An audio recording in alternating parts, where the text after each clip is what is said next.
always there for you. Call 949-6066. But I do have some questions. There are more questions than answers. Cayman Islands' foremost listener participation program. Talk today. What's on your mind, Cayman? If you're ready to talk, we are ready to listen. Discussing current events and local news, community spotlights, hot topics, listener stories, cultural and historical discussions, environmental issues, fun and lighthearted topics, guest interviews. Cayman, basically anything you want to talk about, we are ready to listen. Here's your host, Charles Glidden. Coming up, the Mental Health Commission is engaging with the community. We'll get the details on that. And we also hear from the Department of Agriculture. And for good measure, we'll throw in some open line later in the show. Talk Today's next on Radio Cayman. Stay with me. Talk Today is reminding you to avoid any statements or comments which are abusive, derogatory, malicious, or defamatory. Do not use indecent language or make any statement that is false or misleading. Call 1-800-534-8255, 949-6990, 949-8037, or WhatsApp us on 925-3261. And now, back to Talk Today. Good afternoon and welcome to Talk Today. I'm Charles Glidden. Thank you for checking out the show. A long weekend ahead. I'm sure nobody's complaining about that, right? No. Constitution Day. Yep, that's what it's all about. That's what this holiday is here to mark. And I was wondering how many people really appreciate the importance, the significance of this July 4th holiday. You know, we all, it's Constitution Day. We got our first Constitution, but what did it really do? You know, do we realize the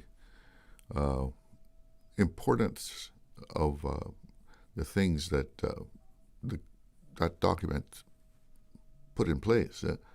Because on July 4th, 1959, 67 years ago, the first written constitution for the Cayman Islands was adopted. That document set some very historically important events into motion. It was the 1959 Constitution that gave women the right to vote in the Cayman Islands. And things have not been the same since. I don't say that facetiously. It's true, right? I mean, really. The whole balance of power shifted as far as, the electorate. And it's a great thing. So ladies, make sure you celebrate this holiday with full gusto. Women were given the right to vote. In fact, I think it would be a good idea, to somehow highlight that fact that universal suffrage was, established in the Cayman Islands. Have some kind of special event, really highlighting that development. It's a very important right, and that was provided by the first Constitution. Secondly, that first Constitution back in 1959 separated Cayman from Jamaica, giving us a distinct status as a crown colony. We were no longer like a parish, like part of Westmoreland or whatever. And it also established a legislative assembly, which previously was the vestry system. So that document put some very important milestones in the history of Cayman in place. And of course that all, led to further development in Cayman. So have a great Constitution Day. Enjoy the holiday. Especially all the ladies out there. Remember this marks the right of women to vote in the Cayman Islands. Let's see, expecting some guests, but I don't think they're here as yet. So let me go ahead and take that break that we usually take at 12:30 right now, and let me regroup. Accidents and illnesses can strike without warning. Ouch! When it comes to urgent care, every second counts. At Doctors Hospital, we have a dedicated team of experienced doctors and nursing staff available to you 24 hours a day, 7 days a week. Don't waste time in an overcrowded emergency room when you need urgent care. Whether it's a broken bone, a severe infection, or a sudden illness, trust in Doctors Hospital's unwavering dedication to providing the best immediate care. For complete urgent care when you need it the most, choose Doctors Hospital, located in Georgetown, 16 Middle Road. She hear clunk and her car stop. I was just about to send her some money, so I send it straight to her JN money transfer card. It cost me less, and perhaps she use the card, pay the garage right away. She'll get discount through the JN Rewards program in Jamaica. This card make things easy. You can even get funds at any multi-link ATM. JN Money Transfer Card. Fast, affordable, convenient. Tell your loved ones in Jamaica about it. Sign up is free. Hi, this is Gary King from Totally 80s. My special guest this week is Carol Decker from Tapao.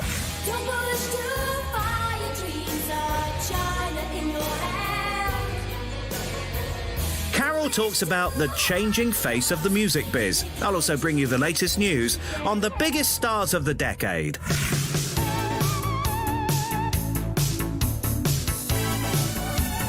This is Totally 80s. Heard on Saturdays from 2 until 4 p.m. on Breeze 105.3 and 91.9. And brought to you with the kind compliments of KFC. Radio Cayman's Talk Today.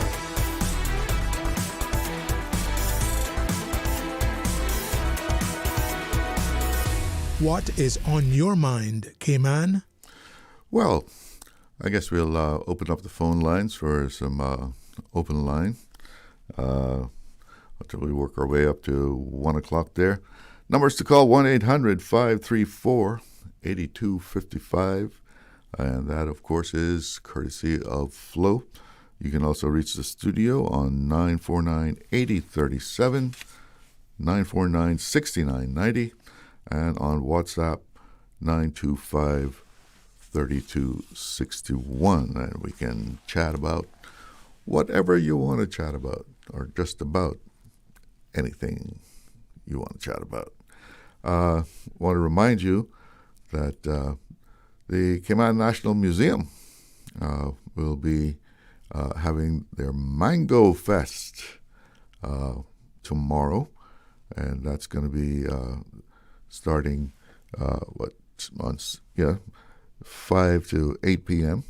The Cayman Islands National Museum will transform into a mango paradise, they say. Yeah, well, a lot of mangoes around. I hope you got your share of them, because mangoes are tasty. Good stuff, yeah. And they're going to be doing all sorts of things down there tomorrow. You're going to be all kind of different things that you can make with mangoes. They have a whole bunch of vendors, and go down and enjoy it. They're going to have catboat rides, and all kind of tastings, and they're going to even have a contest, a peel and eat mangoes. You do it the real roots fashion, no knife or anything. You got to peel it with your teeth, and you chomp away on that mango, and you got to take it down to the seed. No 2 or 3 bites out of it, and it's you go on to the next one. And you're going to have a certain amount of mangoes, and the first person to, eat that number of mangoes, peel and eat those mangoes, will be a winner. So check it out tomorrow at the National Museum, right there on the waterfront. You can take a sailboat ride, right, in a cat boat, Cayman style. Well, let's see what else is going on around Cayman. I see government is buying up land to expand the port facilities. I think it's more up where they take the containers rather than the actual port downtown. What do they call it? The cargo distribution center on Portland Drive. And apparently that's running out of space. We got more people, so more things coming into the island, and need some place to put those containers. Of course, the port itself remains, it's something that also needs attention. And looks like they're talking about, extending the pier out, because we're probably going to move to a stage where, bigger cargo ships are going to be coming to Cayman. Because as we develop more, we're going to be importing even more things into Cayman. And, everything is in containers these days. So I can see how we're going to be getting bigger container ships coming in here if we have the facilities. And, of course, it'll be much more efficient having a bigger ship to bring in more at one time, rather than having to go through more smaller ships coming into the port there. Let's see what else is happening here.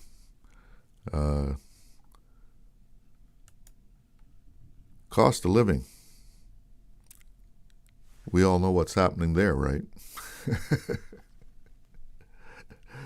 There's no mystery about the cost of living. But now I see it's a story here in Cayman News Service. Welfare provision under review as cost of living soars. And has cost of living ever come down? Do we? We have deflation, we got inflation. Has there ever been deflation? No, there's stagflation. But seems like cost of living has always gone upwards. We do have a caller on the line. Good afternoon. You are on the air with Talk Today. Good afternoon, sir. Hi there. Hi. Mr. Charles. Uh-huh. Who do we complain to in regards to these long trucks, and these trucks, these open back trucks carrying certain things on them? I would say the police. You police. Law for it or what? Hmm? We don't have no law for the lawn guys, and we don't have no restriction, no laws whatsoever. Were you talking about what they're doing on the roads? Yeah, dropping their stuff and just going by. Yeah, well, I think that the traffic department is the people to look to. That's not good enough. It needs to be some sort of fine out there for this, because well, this morning, I think that anyone carrying a load like that is responsible that their load is secure on the vehicle and it's not creating a hazard to other traffic. There must be laws against that. Yeah, and it's up to the business people, the owners of these services, to make sure that their trucks is covered properly. I mean, if you see Sure. the stuff that I have seen on the road these last 2 days, I was so mad. I say, you know something? I just pray nobody gets hurt. These big old palm limbs and metal pieces that's dropped off of a I saw car one the or other day, something. too. I saw one. And they just dropping and going, and they ain't got no lighting on the back of these trailers they're pulling. They ain't got no light on them to show that they're turning left or right. The truck may have it sometime, but the piece, you got to like turn your head to see if the truck can make a turn, because then the trailer doesn't have any lights on it, and majority will have no license plates on them. I mean, these lawn people, we got them by the galores in this island now. And I think it's all the more than fair that something be done in regards of how their workers are making their stuff drop and just keep going and leave the nut. And this thing about just putting something heavy on it to keep it down, that's crazy, because once the breeze get it, it's going to lift up. Right.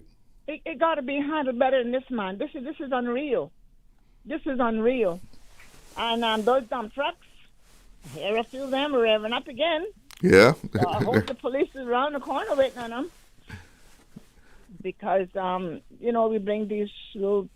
we bring some of these laws in place, and some of us don't give a rat's what happened if I get caught or whatever the case may be, but we really need to be serious about what we want from what we don't want to happen on this island, especially when it comes to keeping our island clean and protective and so forth. We're not accustomed to all of this.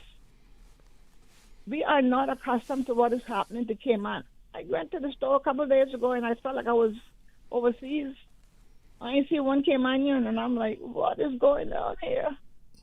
Not one Caymanian. But, something needs to be done, and it needs to be done fast.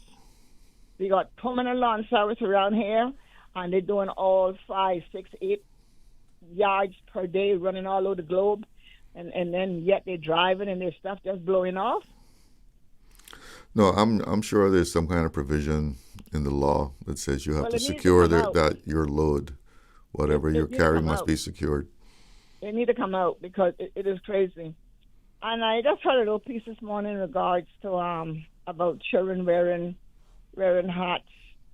I see where Westview primary students are on the compound and they all have a hat on. Mm-hmm. And I had mentioned some time ago that the schools need hats, especially for these primary kids that got to go out in the hot, broiling sun throughout the year to have PE, sports. They should have a hat. The government should order these hats and let the parents purchase them when they purchase their uniform. You understand? I'm not expecting the government to give everything free. But, get into these hats and make sure these kids wear these hats to school every day. And when there's time to go outside, they pull it out their desk and they put it on and they bring it back in. Oh, and that's what I say out there. It's, the last day of school at Georgetown Primary. My little grandson, when I went to see him, he had his watch on. And somehow he lost his watch on the primary school, Georgetown Primary School compound on Tuesday. And I'm just asking any parents out there who have a child at Georgetown Primary School, if your child bring home a watch, I believe it's a white child's watch, if they would please return it back to Georgetown Primary. Parents need to sometimes realize that when they didn't give the kids something to bring it home, they should investigate where it come from and remember where the child was being last to try to track it down to return it. So we don't know if it dropped off his hand, if he took it off, and someone saw it and picked it up and didn't try to find who it belongs to. Is it a digital watch? I don't know what it is. All I know is my little grandson, he's only 8 years old. Yeah. So I don't know, but I know when I saw him, he had the watch on his wrist, and it's a white band. It's a white band Okay. watch. Well, So I'm just hoping hopefully that someone will anyone find out it. there- Someone out there could hear it and please return that watch to Georgetown Primary, because whoever has it, it doesn't belong to them. We need to teach our children right from wrong. But anyhow, one more thing, and I'm gonna let you go. Uh-huh. I do not understand why we keep making all these nice roads and other companies come in and dig it up and do not put it back how they find it. This is wasting money of the government and time when other companies go out there and dig their trench, dig their whatever they're going to dig, and does not put back the road. What you mean, like Water Authority or sorry, that comes later on and lay some pipes? There's one of them, and a few more out there, you know. Mm-hmm. But you see the roundabout there by King Sports. Yeah. That was real nice, and they dig a trench across that. Someone dig a trench, I don't know, sure what company. Now that is not even put back normal, regular. It's a little bumpy situation when you go over it. People don't realize that when you got these rough roads, all it does is mash up your front end. And then you're left with the bill.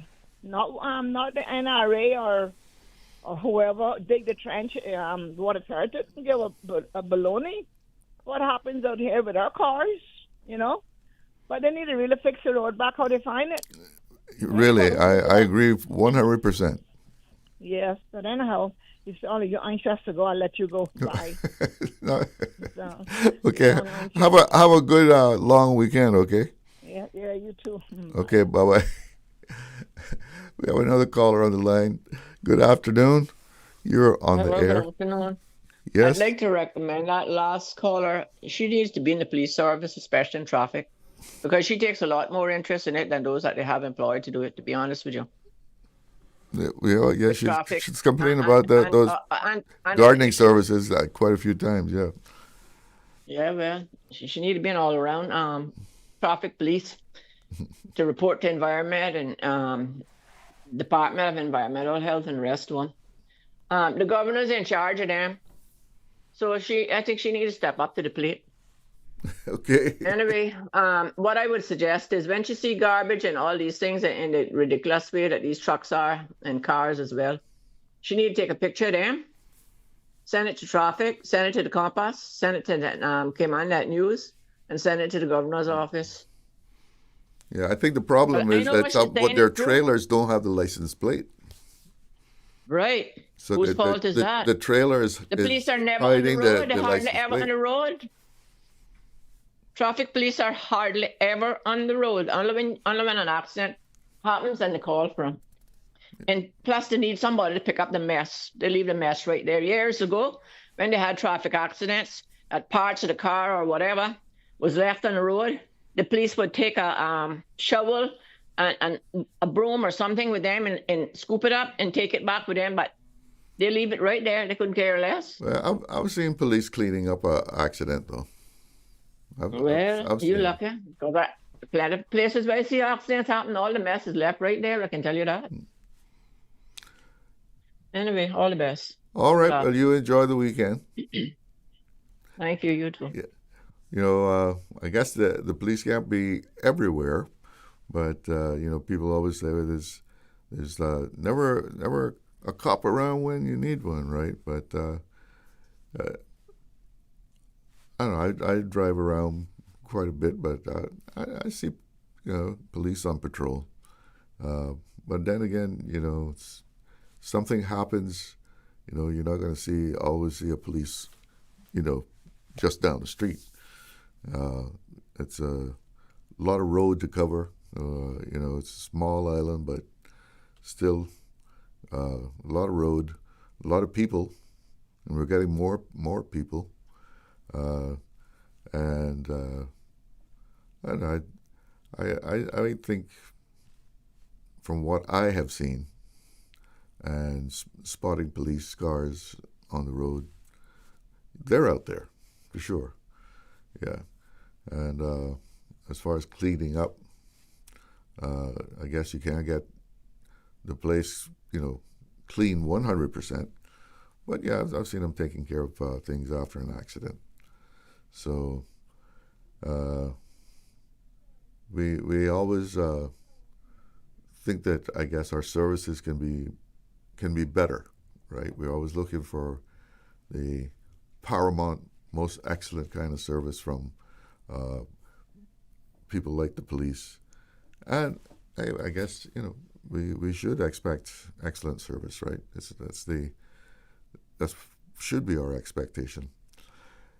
Well, it's about 15 minutes going up to 1 o'clock. Let's take another break here. Be right back.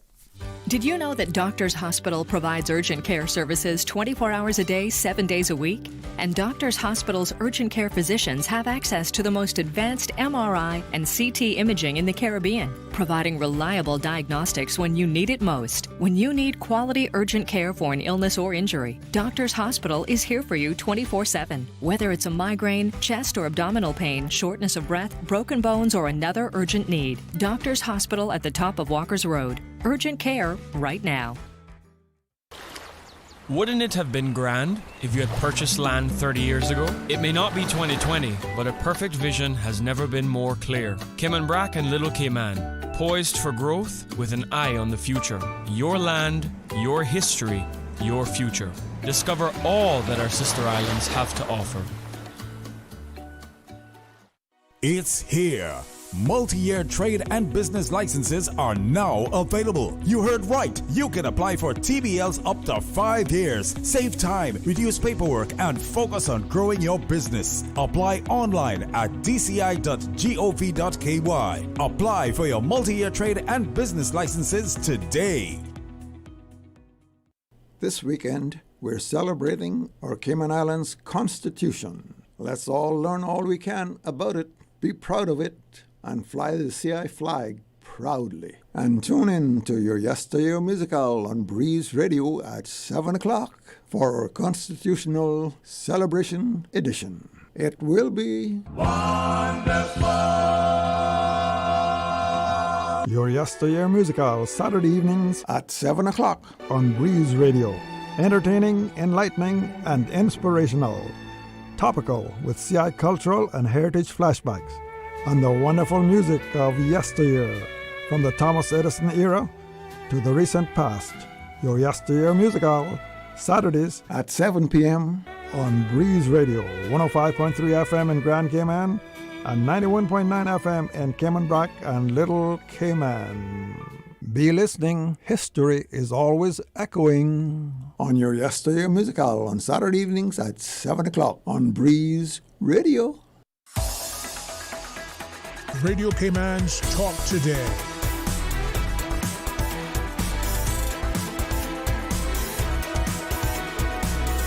What is on your mind, Cayman? Welcome back, and you have to be so careful these days about messages that you get from unknown sources or sources pretending to be official sources. And here's the latest one that's in Cayman now. I got this alert from the government today. The Cayman Islands Postal Service is warning the public about a fraudulent text message claiming that a parcel cannot be delivered until custom duties are paid. So if you get this message, it is a scam. Do not click on the link, and please do not make any kind of payment. The link provided in the messages is not associated with the Cayman Islands Postal Service or any Cayman Islands government entity. The scam has already affected members of our community. There's been several reports received, and one individual has lost a significant amount of money. I tell you.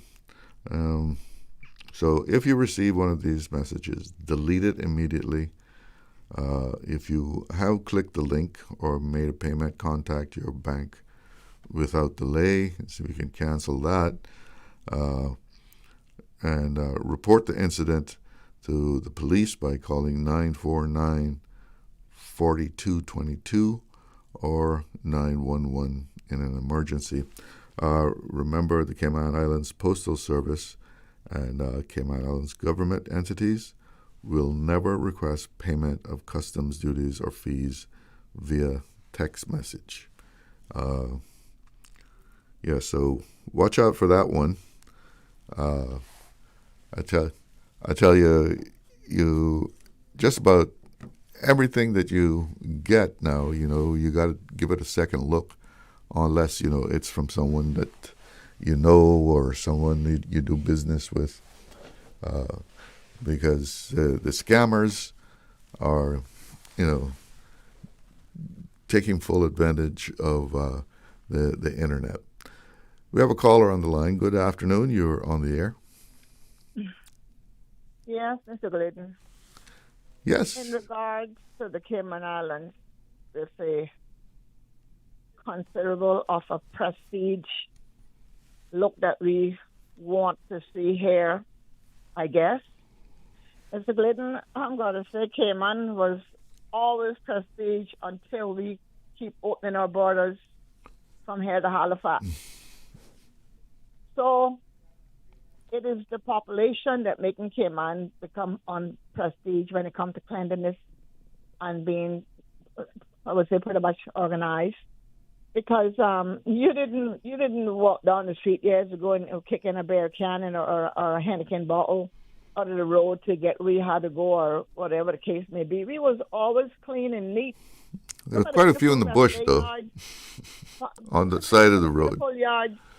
Look at the beautiful yards in West. They're pure white standing conch shells in rosemary swept. Mm-hmm. And I'm quite sure it happened elsewhere throughout the island.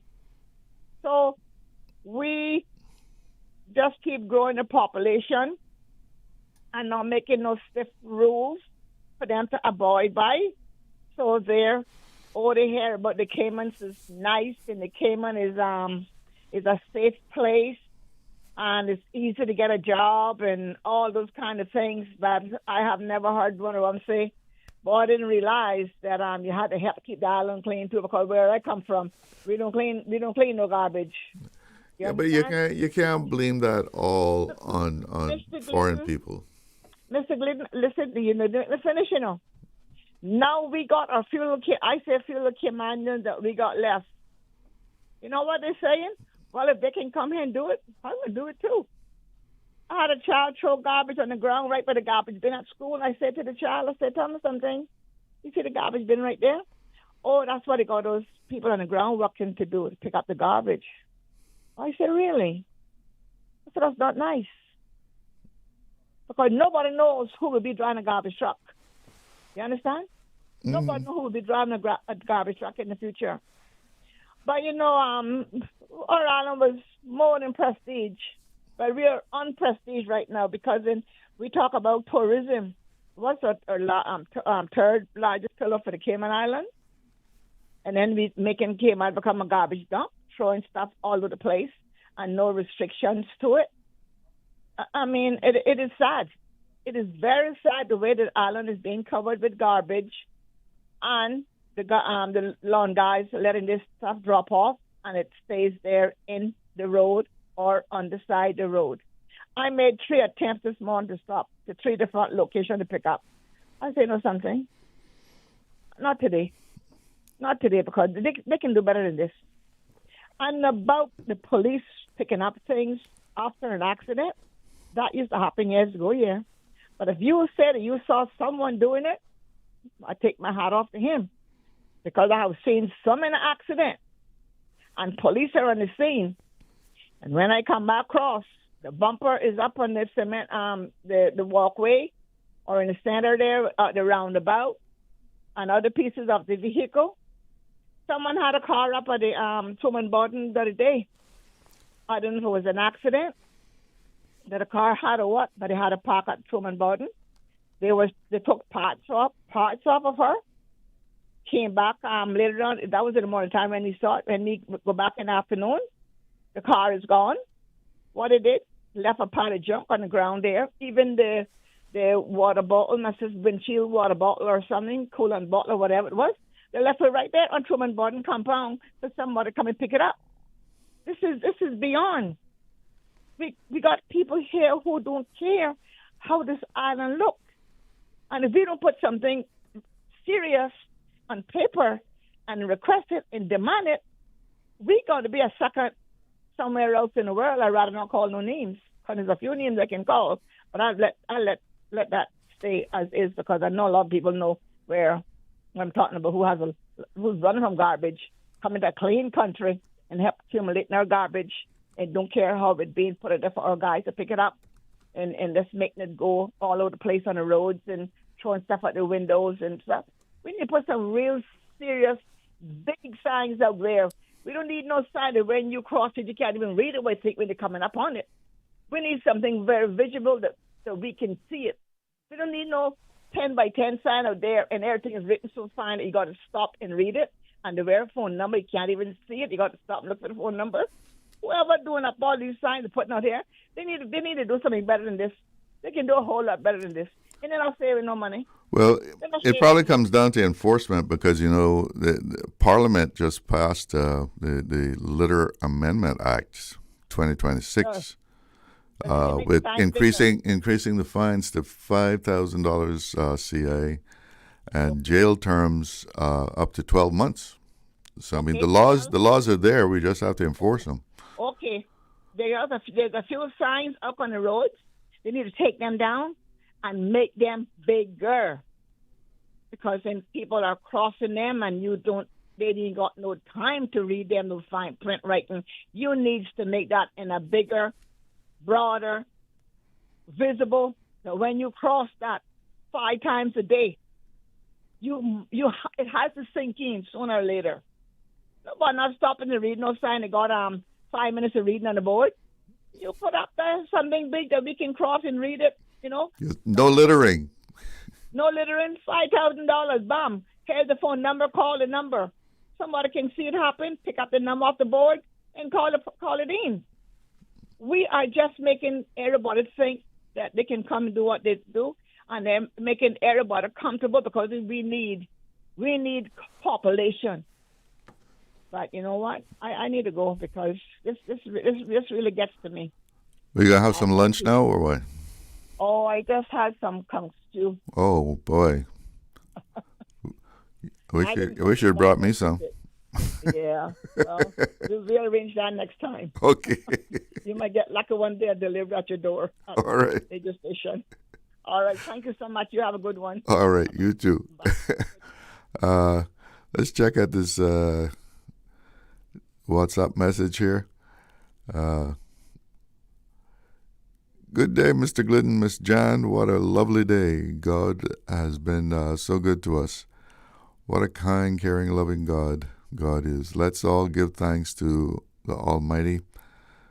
Peace, love, mercy, grace. And have a blessed weekend, Miss Jan, it says. So one of your fans out there, Miss Jan, giving you blessings. Yes, sometimes, you know, we complain about these things, and it's not because we don't have laws. Just like she was talking about the gardening companies with the pickup trucks and the trailer behind it, overloaded, no cover, and, you know, limbs are falling off into the street.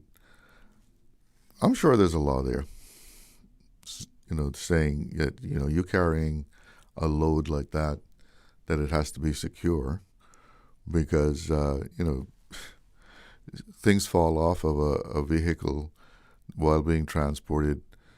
It can cause a real mess, not just, you know, the mess of falling on the street, but causing a mess of an accident. You know, someone swerving to avoid it.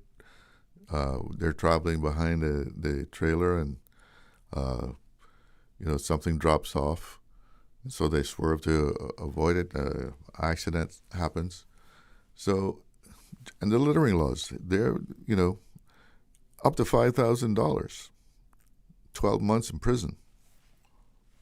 You know, that's pretty tough, you know. And one thing I've always wondered about, is there not a requirement that when you have a trailer that you have that trailer have lights on it, brake lights, and those brake lights are wired to the towing vehicle, so that when you put your brakes on, the lights comes on the trailer that you're towing?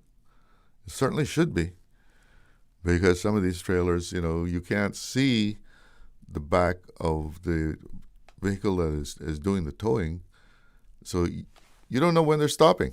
You have no idea that they're stopping until you almost run into them. It's 1 o'clock here on Talk Today, and that means we got to go see what's happening in the news. Since 1976. Covering Grand Cayman, no Cayman, Cayman right. One small step for man, one giant leap for mankind. Radio Cayman in the Cayman Islands. From Radio Cayman's newsroom, this is Headlines. Local, regional, international news. The Headline News is brought to you by Kirk Market and Health Services Authority. Cayman Airways Limited has added extra flights between Grand Cayman and La Ceiba, Honduras, in response to increased travel demand. The extra summer flights will run on July 17th and 24th, as well as on August 7th. For more information, head to CaymanAirways.com. Good afternoon. I'm Dion Anglin with your headlines and news elsewhere. Record heat is gripping the U.S. East Coast as the July 4th weekend begins with temperatures reaching levels not seen in decades and potentially affecting holiday events, including President Donald Trump's 250th birthday celebration and several outdoor World Cup matches, following Europe's own early summer heat surge. And a NASA-funded rescue mission is underway to save the Swift Observatory, with the Link spacecraft attempting a first-of-its-kind orbital catch using robotic arms in a high-risk operation launched today. That's a wrap of your headlines. I'm Dion Anglin. More news available at www.radiocayman.gov.ky. Check out our social media pages: Facebook, YouTube, X, formerly Twitter, Radio Cayman Headline News.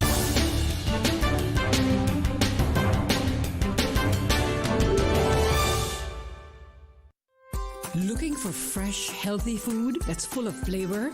Then you've got to visit Kirk Market. Our dishes are made with fresh, high-quality ingredients. Enjoy vibrant mixed greens or satisfying pasta salads. Or try one of our delicious grill options like blackened chicken, spicy beef steak, or grilled salmon. Looking for something light and flavorful? We've got sushi rolls and poke bowls prepared daily. And don't forget to explore a hot bar or Billy Fresh salad at the salad bar. Stop by Kirk Market today for breakfast, lunch, or dinner and taste the difference. Eat well, live well with Kirk Market.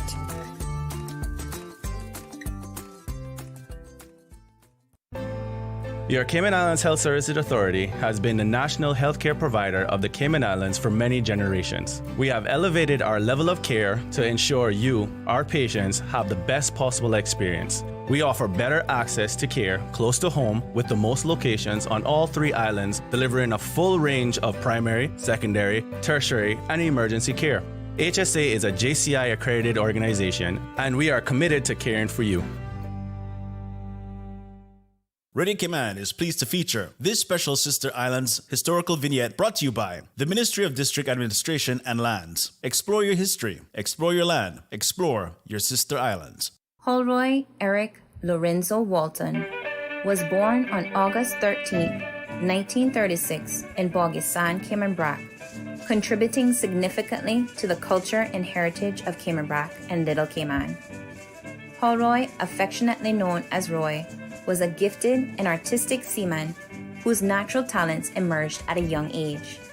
His early education at Spot Bay Elementary School showcased his creativity, earning him recognition for his excellent artwork and setting the stage for a lifetime of artistic achievement. He crafted wall plaques, jewelry, and other items from local materials, which became sought-after souvenirs. His detailed engravings were presented to dignitaries, including a turtle shell engraved for Her Majesty the Queen. Roy's contributions also included creating signage for local businesses and commemorating lives through tombstone engravings. His commitment to preserving and celebrating Caymanian heritage was evident in his work and community involvement.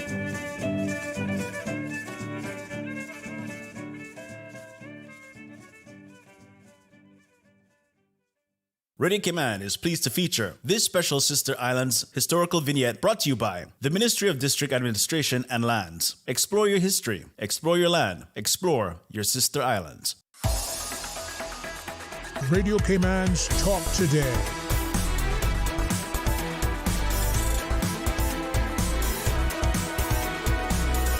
What is on your mind, Cayman? Welcome back, and let's get a weather update here. Currently in Georgetown, it is 90 degrees. It feels like 106, though, and we might get a isolated thunder shower this afternoon, so be aware of that. The other current statistics here, wind out of the southeast at about 8.5 knots, and the relative humidity at 72%. The forecast for tonight, partly cloudy skies, becoming cloudy at times, with a 40% chance of early evening and late night showers and thunder. Temperatures will be in the low 80s, winds out of the northeast to east at 5 to 10 knots, and seas running at 2 to 4 feet. Sunset at 7:06. The outlook is for a gradual increase in cloudiness and showers from Sunday evening as another wave approaches the Cayman area. A lot of tropical waves, but no development, and that's the way we like it. And taking a look at the National Hurricane Center's map here, no tropical cyclone activity is expected during the next 7 days. Well, among the many things that the Department of Agriculture does is ensure that Cayman's budding agricultural sector is protected from pests and disease.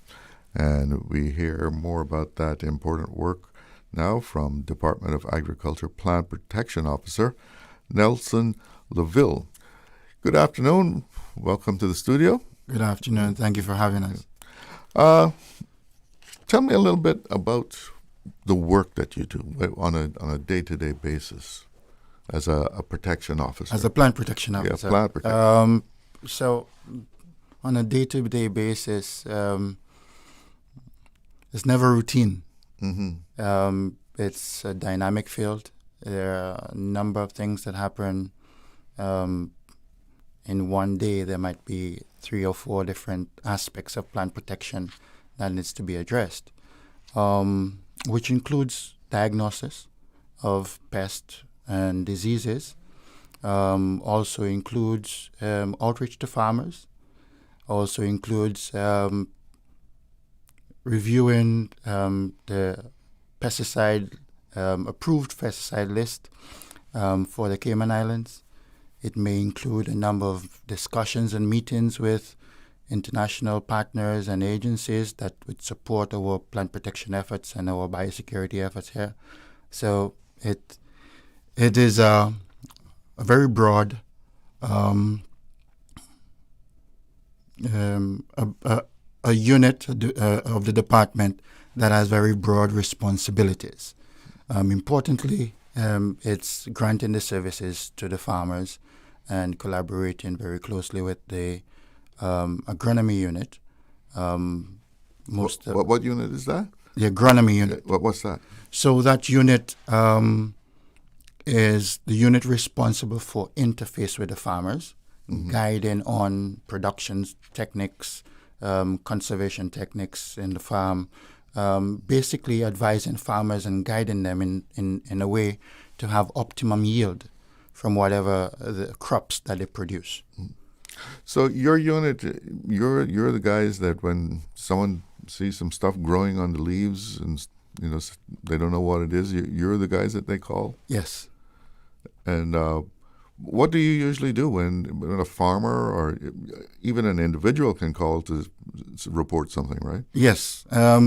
We've adopted this policy, this internal policy, that anyone on the Cayman Islands has a pest issue, or they see the plant not looking the way it's supposed to, they could take a photo of it, upload it to an email, and send it to us via email. Or some farmers who have our direct telephone number will send us WhatsApp with photos.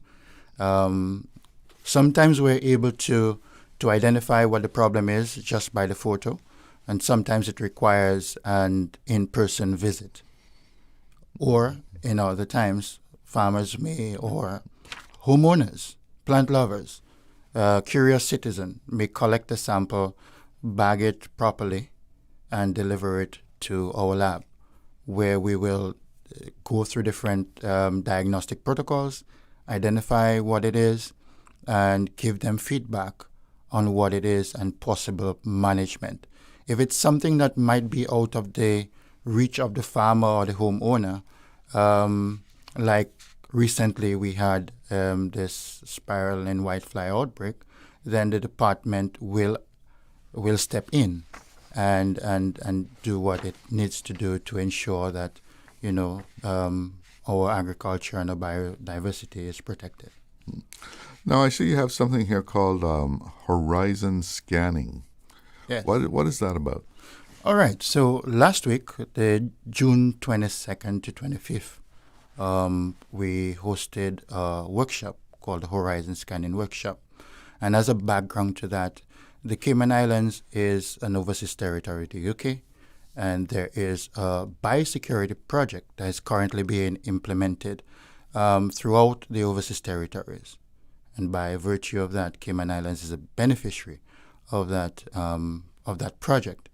One of the components of that project is to assist these countries to do what is called horizon scanning. And the essence of that is to identify organisms that are not present yet in these countries, and in our case, the Cayman Islands, that exist pathways to get into the island, and to create a list that would inform our policymakers, our technicians, our scientists, on how to prepare in the event that they do come, or to build our biosecurity systems to prevent them from coming.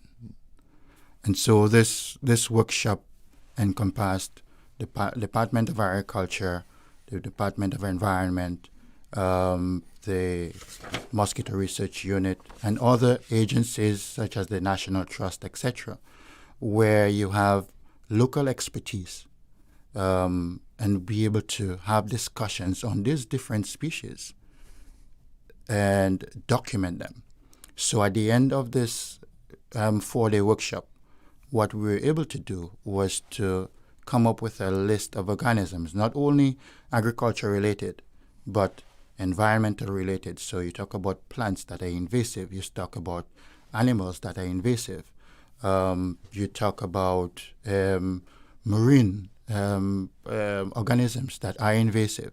So we were able to document a comprehensive list that of organisms that are not yet in the Cayman Islands, but has the potential to come in and cause destruction to our ecosystem. So when you say pathways, is this about countries that we have connections to, people travel to? Countries that we have connections to, people who travel, possibly ways of cruise ships and trade, etc. We looked at a number of pathways. Any particular threats that we have? Excuse me? Any particular threats that you were going to give an example there? So yes, definitely. For example, for the agriculture section, mangoes is an important crop here. And one of the threats that exists to our mangoes is the Mediterranean fruit fly. And these could come in via fruits, infested fruits being brought into the island. Of course, we could get Mediterranean fruit fly. We look at... Where would that come from, Mediterranean fruit? There are a number of countries where Mediterranean fruit fly is present. And there are the most recent one, but it was eradicated, got an infestation, was the Dominican Republic. And then they brought in a host of different management techniques and they were able to eradicate it. Thankfully, the infestation was not within the agricultural zone, but within the tourist zone. We have Belize, who has had infestations as well, but they were able to eradicate it.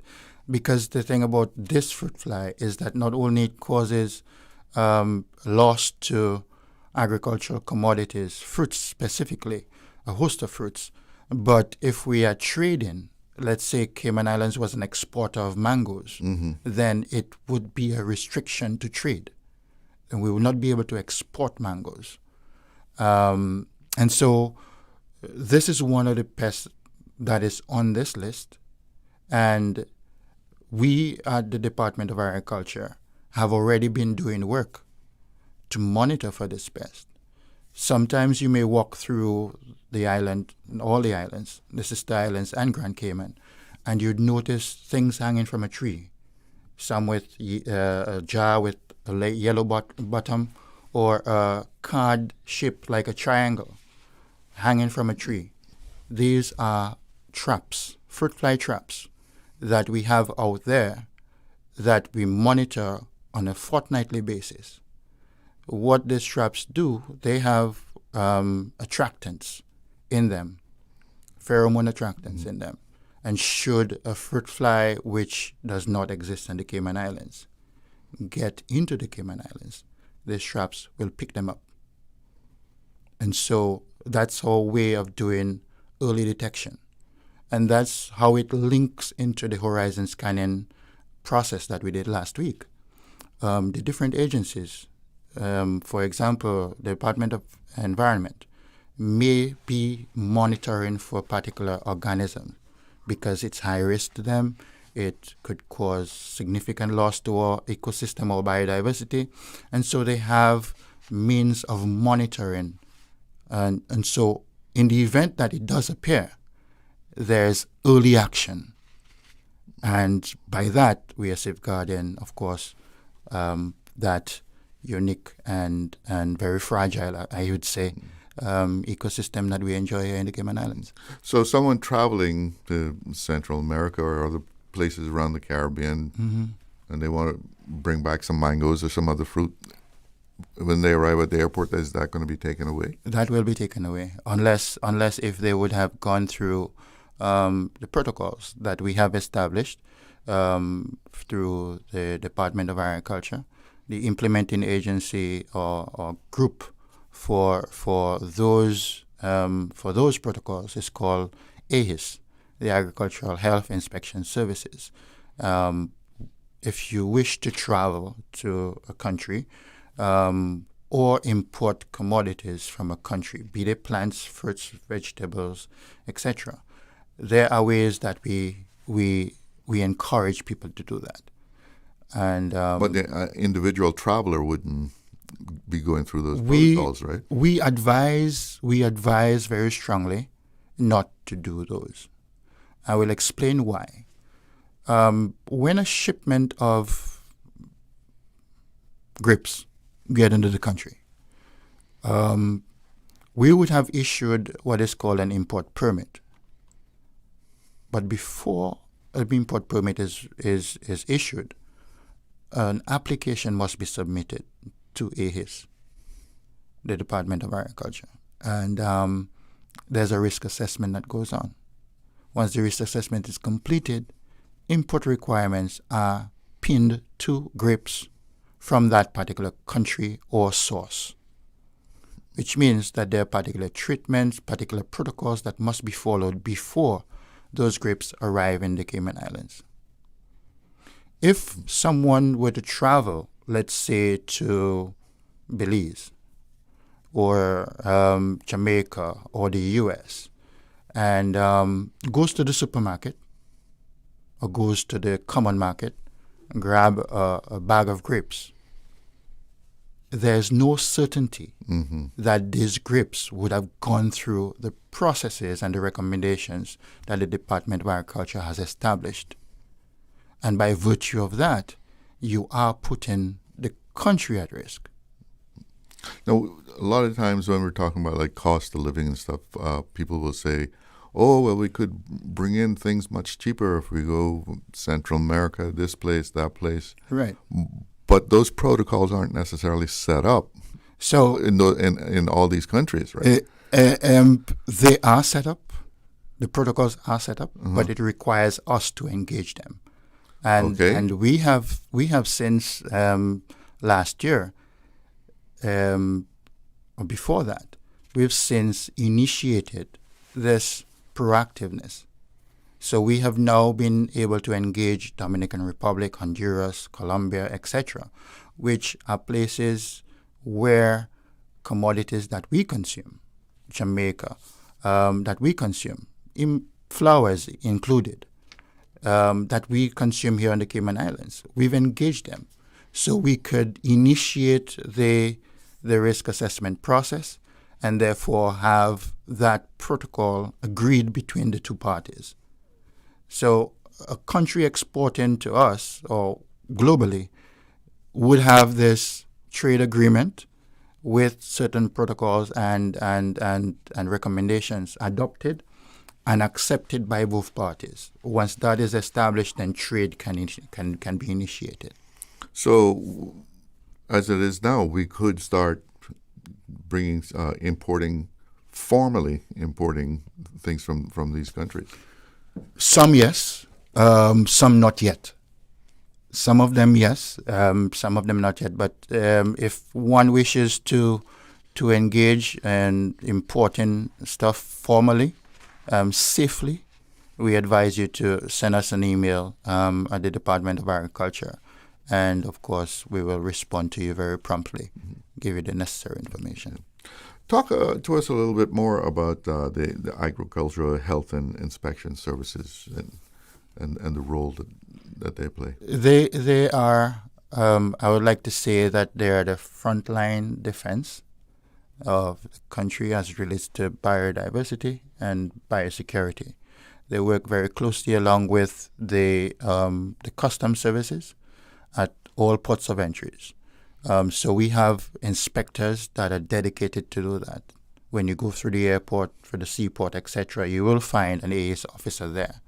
His job or her job is to ensure that whatever commodities are imported or whatever individual is coming in with any high-risk product or product, that inspections are done, the documentation is correct, and if it's not, then there are actions that are taken.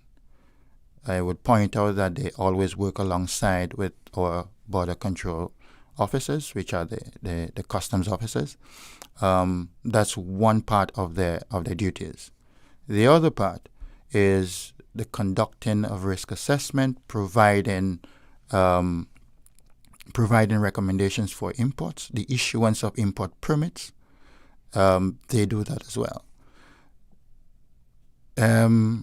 But above all, they are functioning under the Plant Protection Act of the Cayman Islands. They are primarily the Plant Protection Officer and AIS are the primary implementers or enforcers of that act. Now, you're having a plant clinic this month? Yes. So, very excited to talk about the plant clinic. We've started it. We have, this is our 4th edition. What we've realized is many people love plants and many people have challenges with plants. But they work Monday to Friday, and they don't have time to get access to the services that we provide in terms of plant health diagnosis.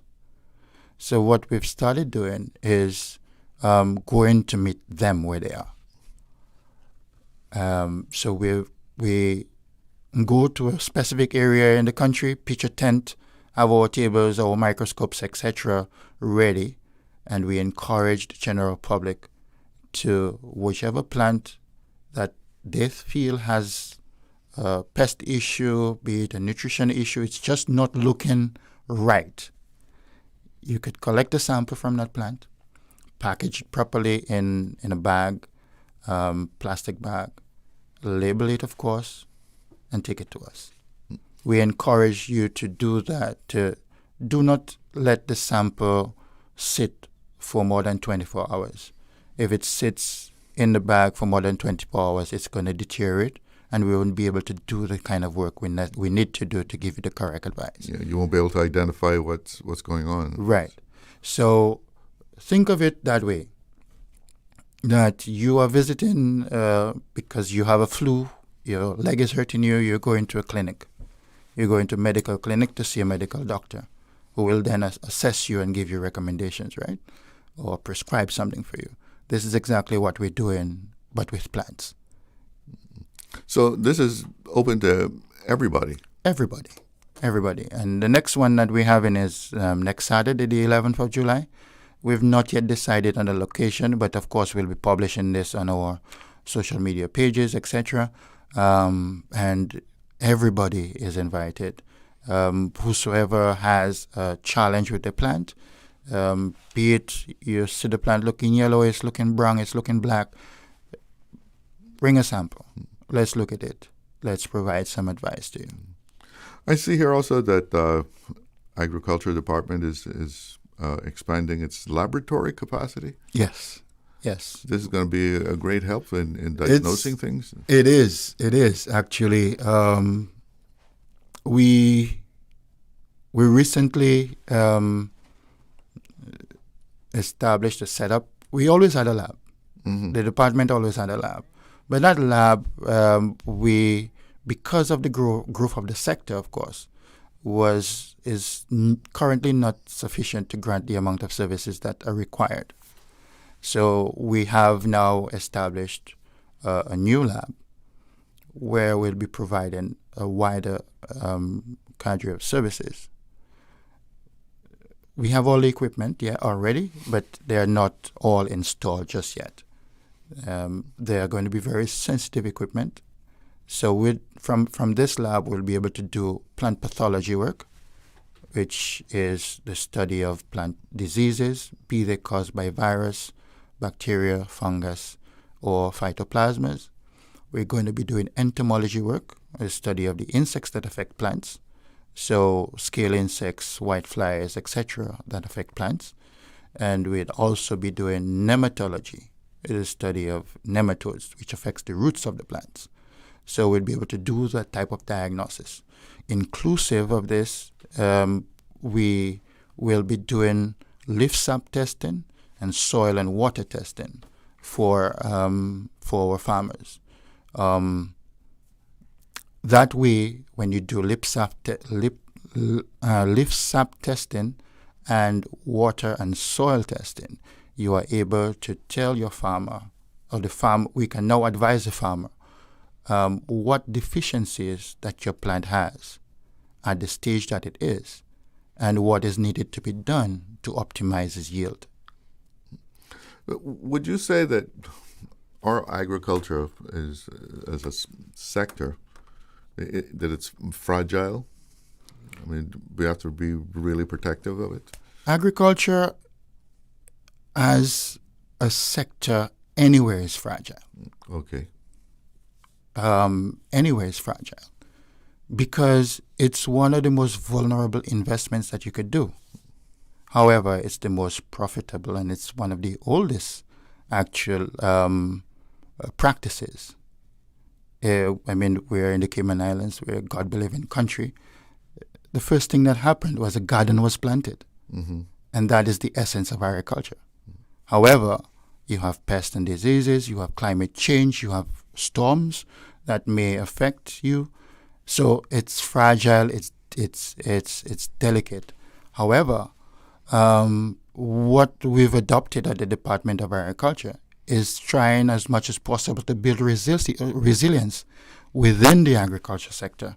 So it's not to say that these things will not affect us, but it is to say that whatever we are adopting will allow us to bounce back quicker.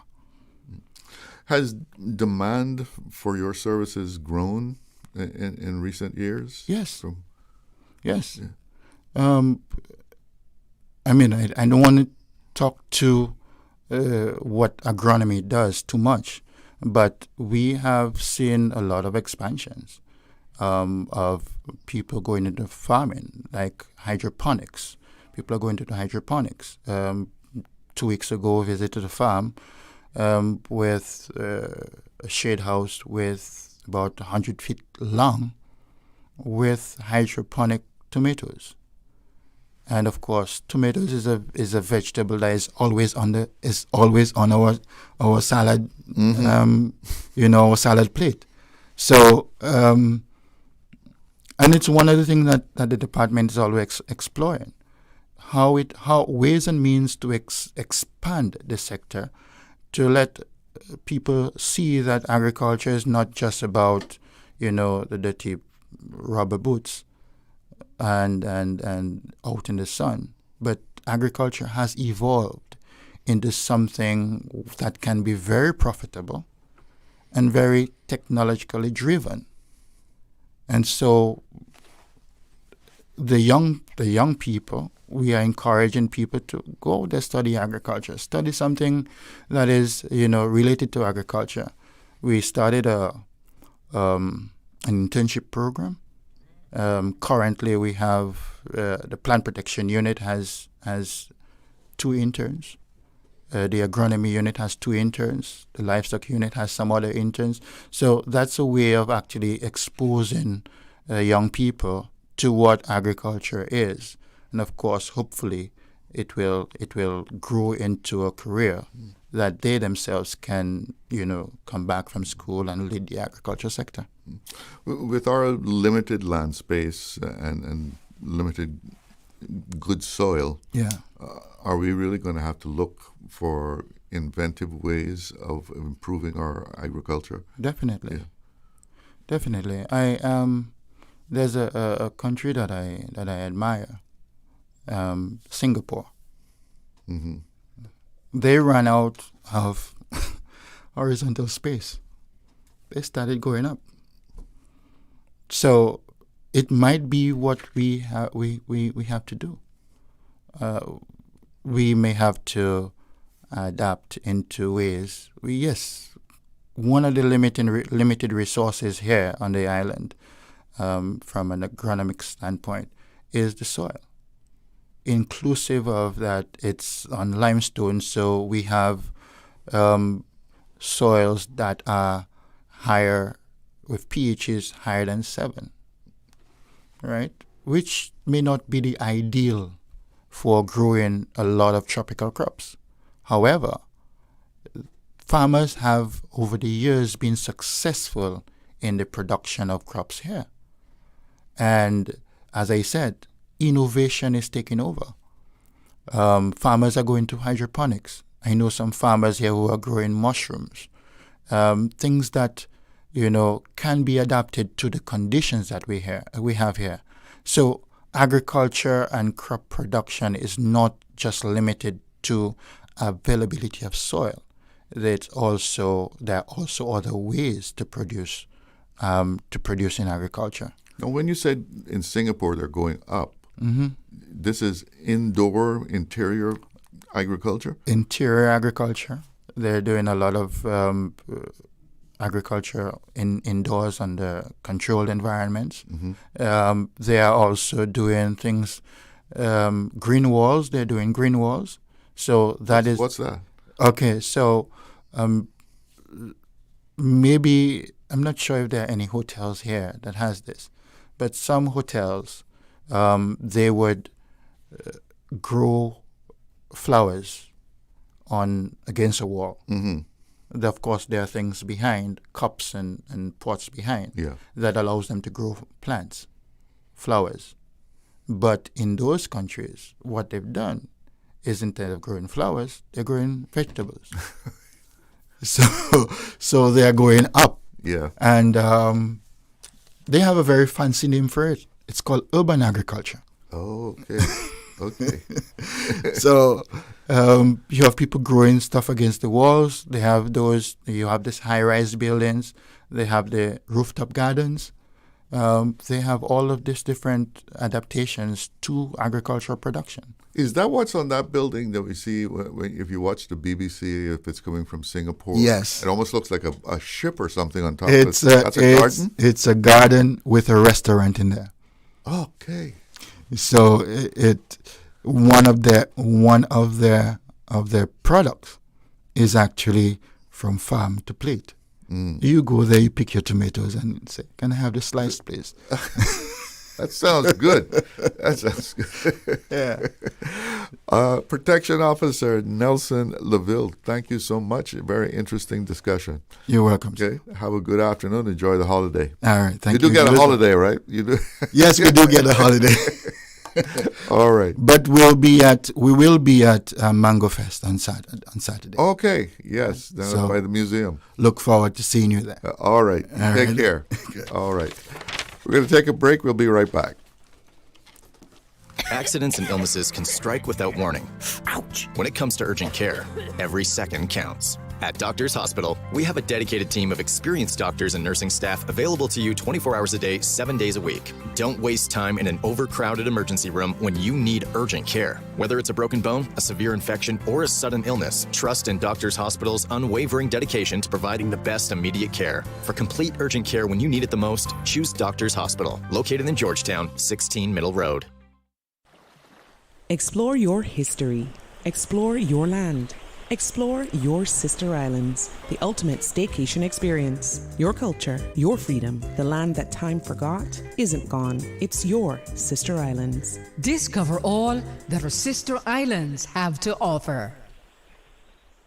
The best foundation you can wear is glowing, healthy skin. The offices of dermatologist Dr. Wayne Porter specialize in enhancing your skin's well-being. Whether you're seeking advanced skincare, including any skin cancers, Botox, filler, cosmetic skin enhancements, or simply looking to reduce wrinkles, Dr. Porter offers a full-service dermatology and dermatological surgery practice. For more information, email drporterkman@gmail.com or call 946-9020. That is 946-9020.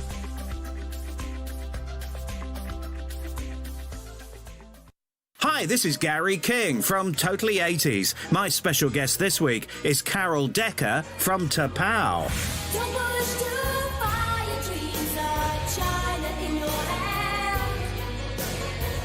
Carol talks about the changing face of the music biz. I'll also bring you the latest news on the biggest stars of the decade.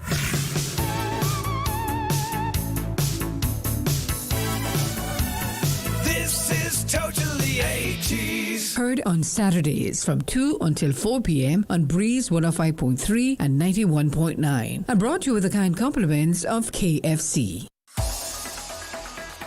Radio Cayman's Talk Today.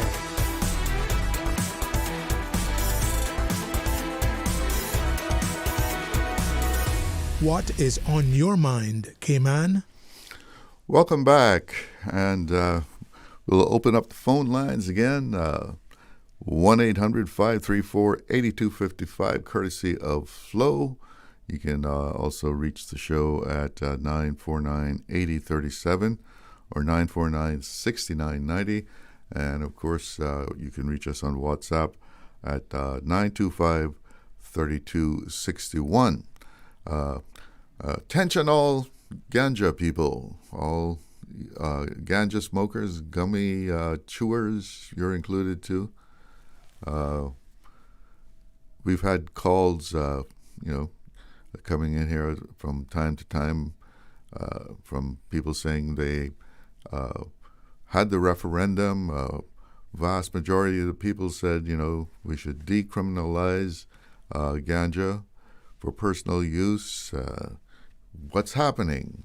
We've even had Attorney Richard Barton speaking out in the media saying we need to see something happening here with the Law Reform Commission, who was, handling this since the referendum. Well, there is movement. I have a release here, and the Law Reform Commission is got something going here. they're moving forward on this. It says the Law Reform Commission invites stakeholders and members of the general public. It's funny where the stakeholders. Stakeholders and members of the general public to comment on the issues identified in the discussion paper titled Cannabis Reform Options for a Harm Minimization Framework, and in particular to submit their views on the consultation questions presented. The discussion paper examines recreational cannabis use and possession. It reviews reform models and their impacts in other jurisdictions and presents reform options for public consultation. In particular, the paper examines whether the importation, production, distribution, and sale of cannabis should remain illegal, whether the home cultivation of cannabis should be decriminalized. Elvis, you have a comment on that? Whether consumption and possession of cannabis should be decriminalized for minors. Whether criminal penalties for possession and consumption should be replaced with administrative penalties. Whether decriminalization should be limited to dried cannabis. So that's about as opposed to fresh, green cannabis. Potential possession limits. So, yeah, how much can you have and it's still considered, okay. Whether historic minor cannabis convictions should be extinguished. Yeah, clean up people's record. They didn't, all they had was, a spliff or something and they got caught. Why not clean it up? So the paper may be viewed on the following websites: www.irc.gov.ky.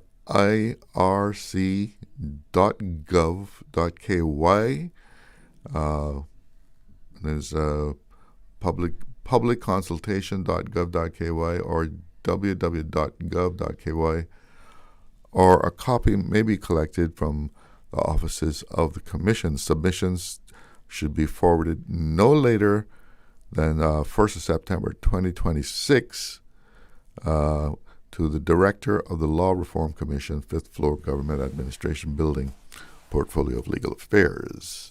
And that's the government admin on Elgin Avenue.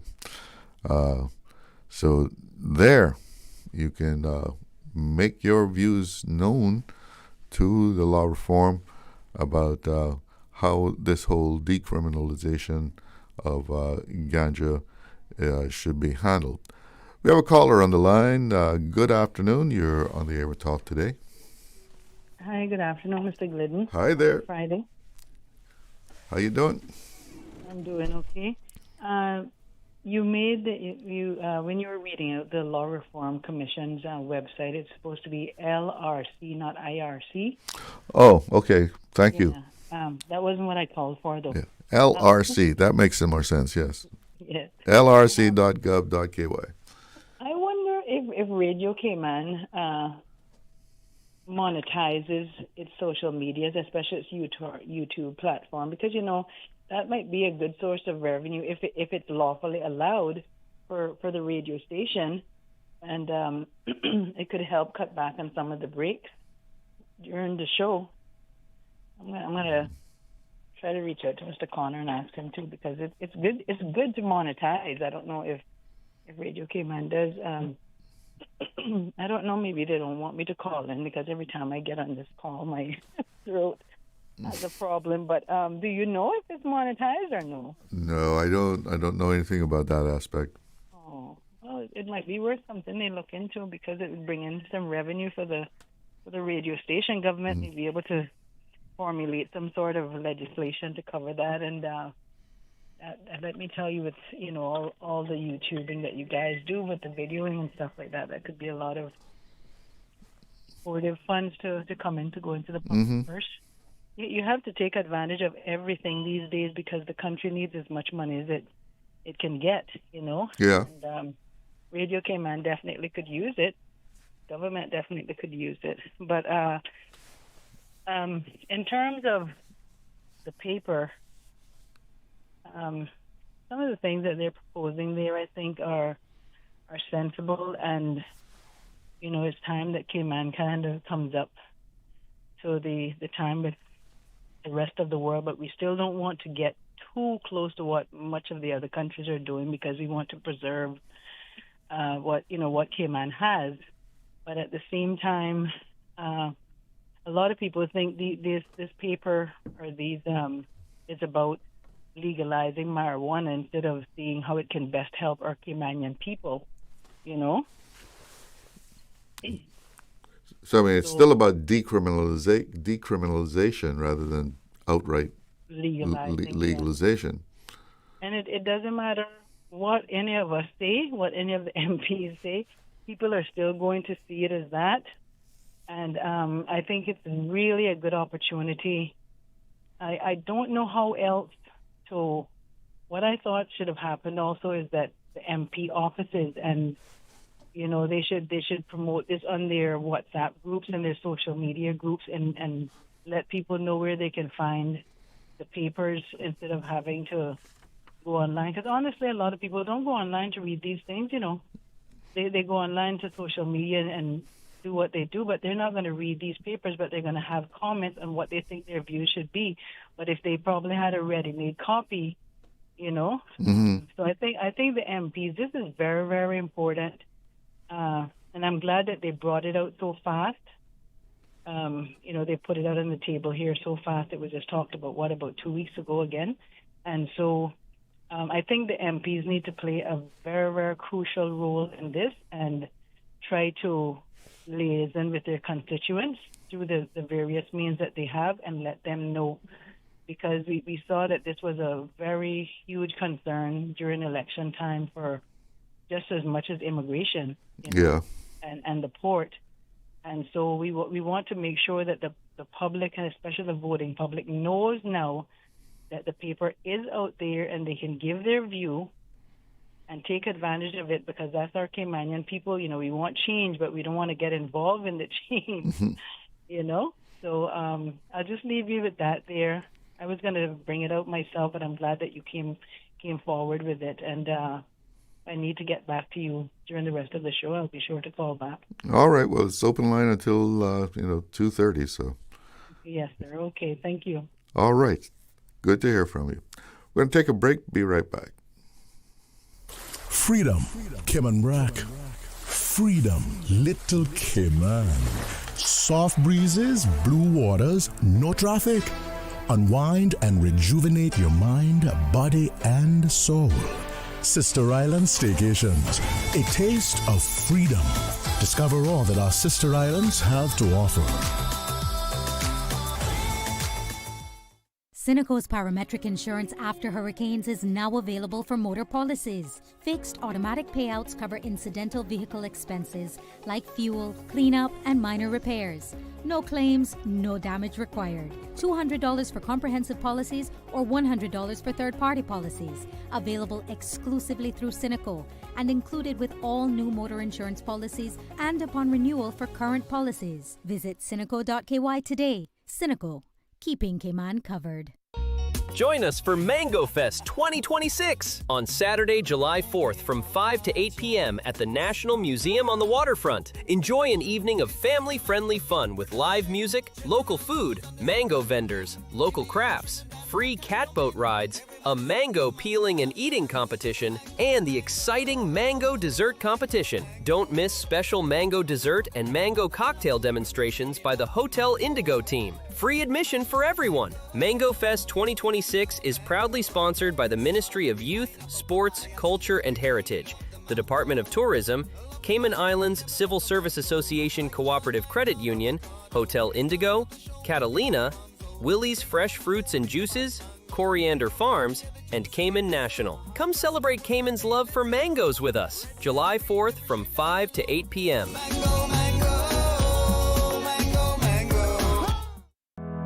The Passport and Corporate Services Office is urging all residents to verify the validity of their travel documents and take steps to protect them ahead of the hurricane season, which starts the 1st of June. Residents are advised to check passport expiry date, verify entry requirements for their destination, apply for or renew passports and visas early, and make copies of passports and key documents and store them in waterproof containers.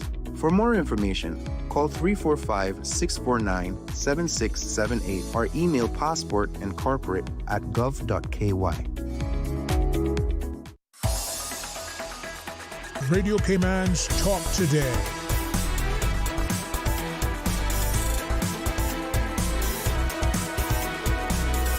What is on your mind, Cayman? Welcome back, and let's go to the phone lines. Good afternoon. You're on the air. Good afternoon, Charles. How are you today? I'm doing fine, and you? I'm good, thank you. I called about some constitutional matter, which I think is appropriate since Monday is Constitution Day. But let me just say something quickly about what you were talking about with the last caller. This is about ganja. Mm-hmm. Personally, I believe that what the authorities should recognize is that once a ship has sailed, recognize that the ship has sailed, and that by trying to impose certain laws on people, you are just causing more problems than you are solving. The issue about ganja, for example, in the United States, you will know this, something like about half the population, if not more than half, have admitted to using some kind of drug. Okay, and the reason why people are killing each other in Mexico to get drugs to the U.S. is because the demand is high. The demand is high not from those people in society who are like delinquent. It is because mainstream people, the professionals, are doing those things. So to me, particularly ganja, in my view, should just be legalized.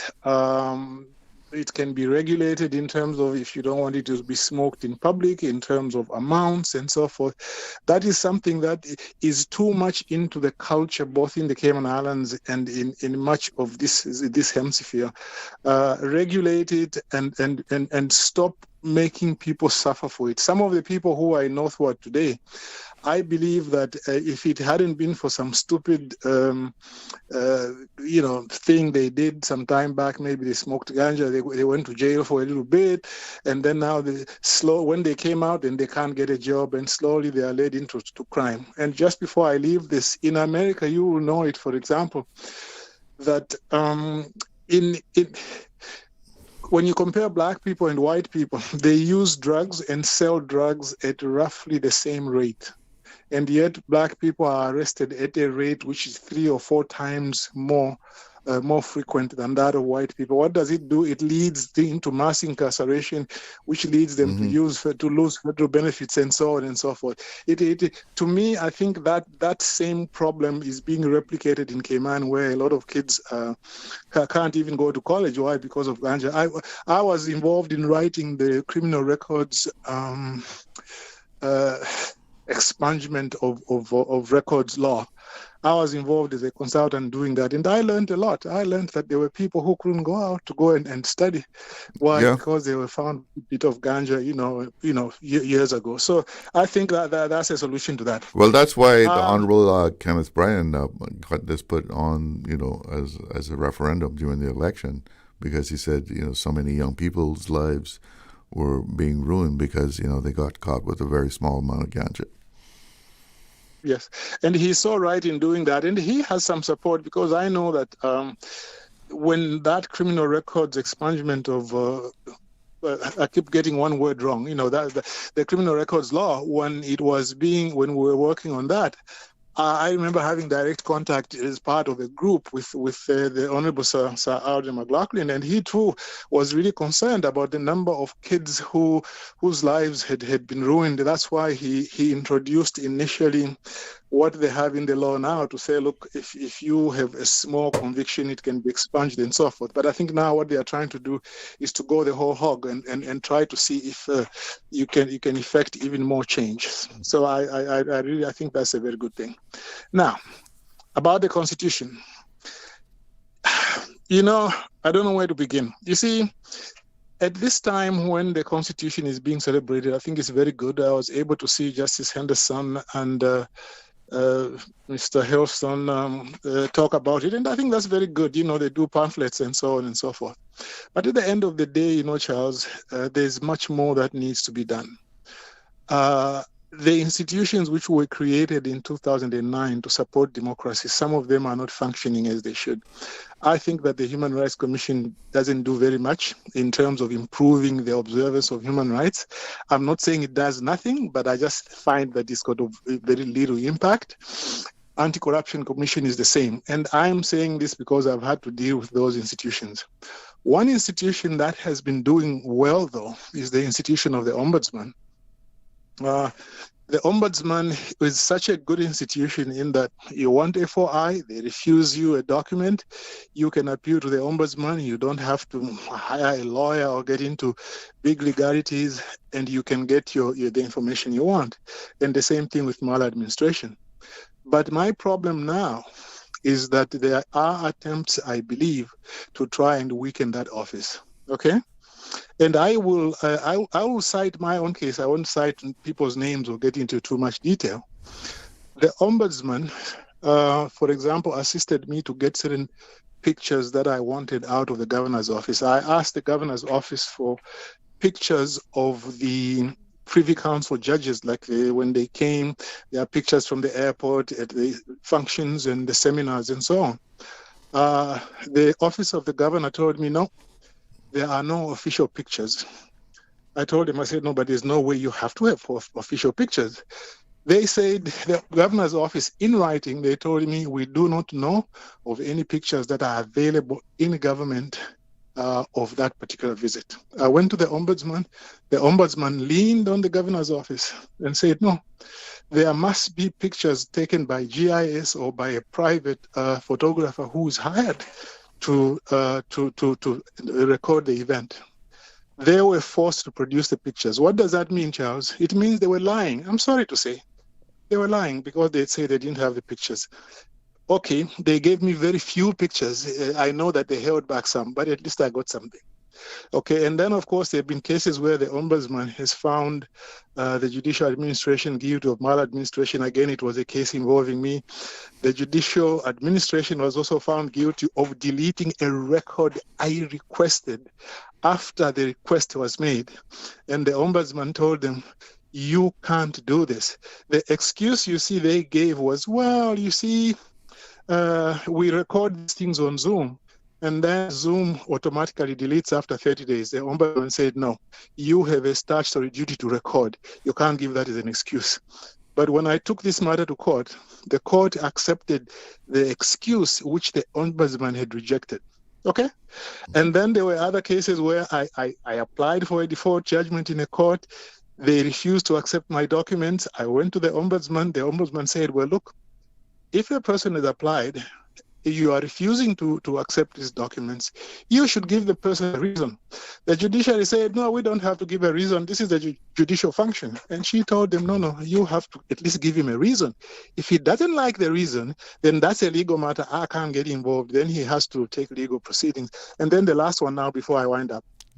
Okay, the Ombudsman, I asked the AG, I asked the Attorney General, my case has been going on 5-6 years. How much money have you spent as government on it? The Attorney General refused, said, well, this has to do with my legal functions and so on. The Ombudsman said, no.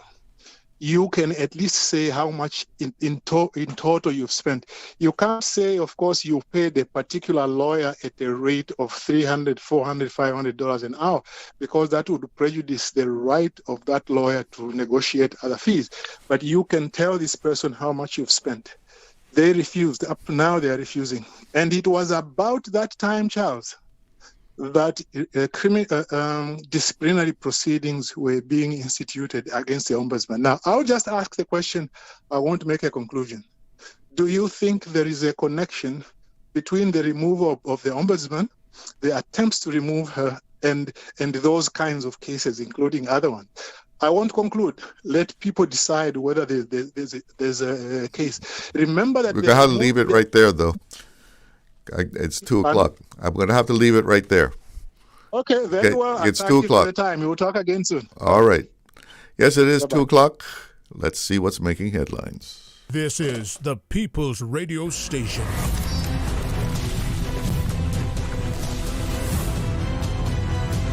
Radio Cayman in the Cayman Islands. From Radio Cayman's newsroom, this is Headlines.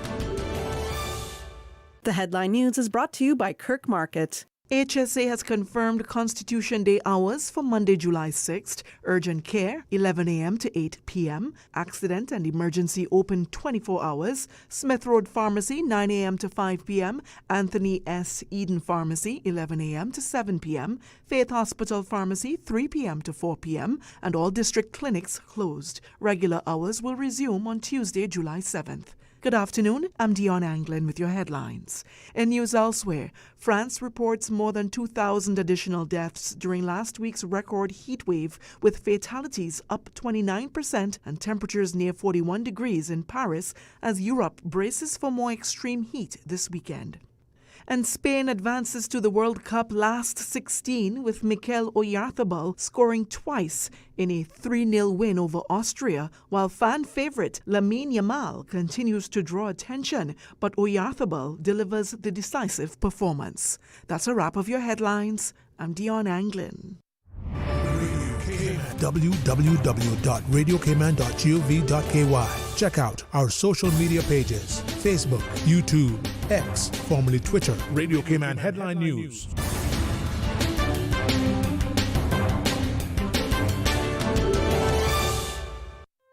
Looking for fresh, healthy food that's full of flavor? Then you've got to visit Kirk Market. Our dishes are made with fresh, high-quality ingredients. Enjoy vibrant mixed greens or satisfying pasta salads. Or try one of our delicious grill options like blackened chicken, spicy beef steak, or grilled salmon. Looking for something light and flavorful? We've got sushi rolls and poke bowls prepared daily. And don't forget to explore a hot bar or Billy Fresh salad at the salad bar. Stop by Kirk Market today for breakfast, lunch, or dinner and taste the difference. Eat well, live well with Kirk Market.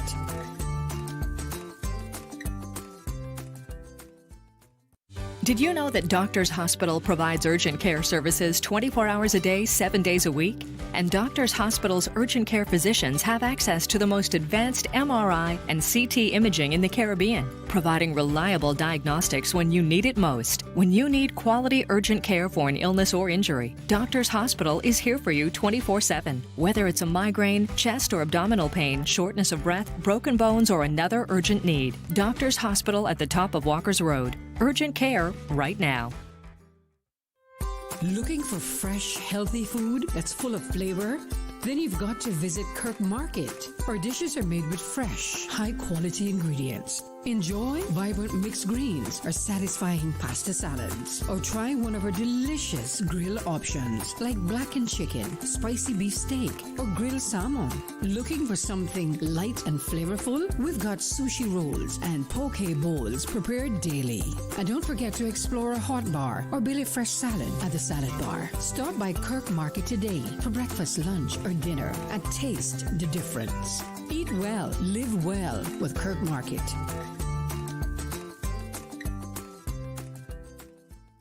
Cineco's parametric insurance after hurricanes is now available for motor policies. Fixed automatic payouts cover incidental vehicle expenses like fuel, cleanup, and minor repairs.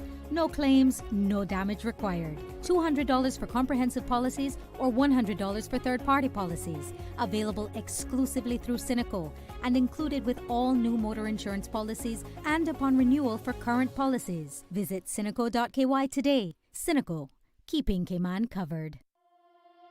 The countdown is on. Join us on Saturday, 11th July, 7 p.m. at the historic Pedro St. James for an unforgettable evening under the theme Starlit Shores. Watch 6 outstanding young Caymanian women take the stage as they compete for the prestigious title of Miss Universe Cayman Islands 2026. Experience an evening filled with elegance, confidence, culture, entertainment, and inspiration. Tickets are available now on Ticket Plus and at Funky Monkey. Join us as we enter a new era. Diamonds shining in the tide. Radio Cayman's Talk Today.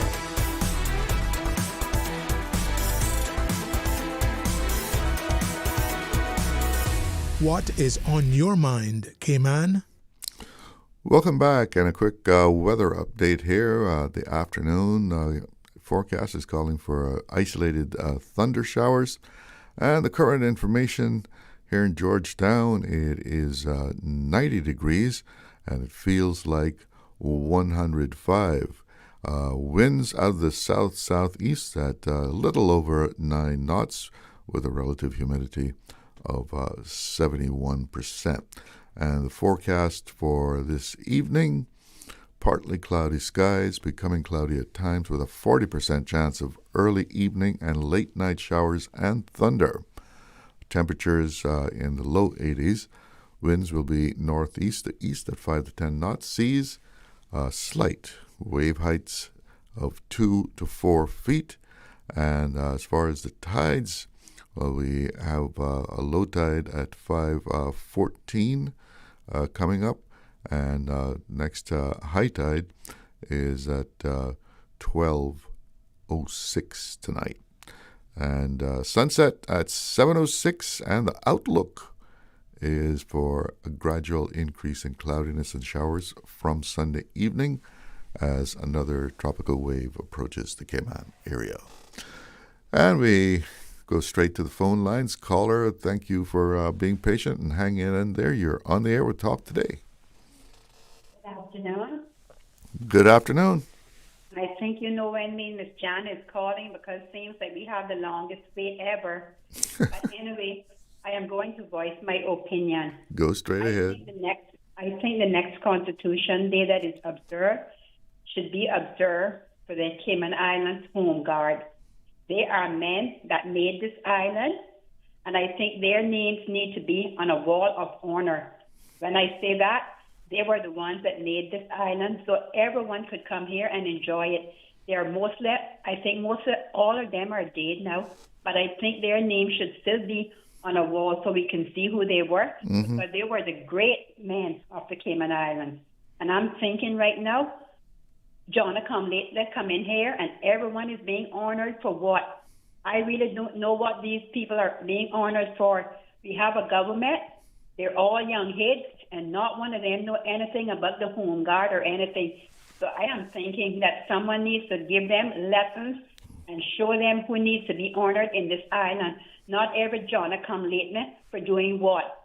Being honored for what? Think about those old men that had it so hard, that met us and fought and made this island what it is today. Come on, let's get some guts so we can honor these men. They were really what we call Iron Men, and I think they need to be honored. Not the John come lately that everyone come and get an honor from the Queen or for this and for that. Let me tell you, don't let me have to start. So thank you for listening. Have a good afternoon. All right, well, enjoy the holiday weekend. Yeah, well, that's not a bad idea, but I think it might, instead of Constitution Day, maybe Remembrance Day might be a place for that. And yeah, their names up on a wall. Yeah, I can go for that because they certainly, served during a time of conflict and making sure things were secure here in Cayman. Good afternoon. You're on the air with Talk Today. Hello? Good afternoon, Jalo. Yes, good afternoon. Yeah, man. What's on your mind today? Well, speaking about the laws concerning ganja. Mm-hmm. I think it should be laws put in place that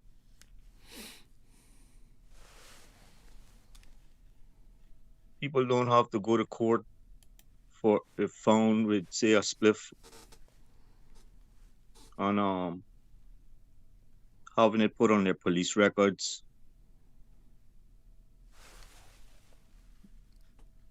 And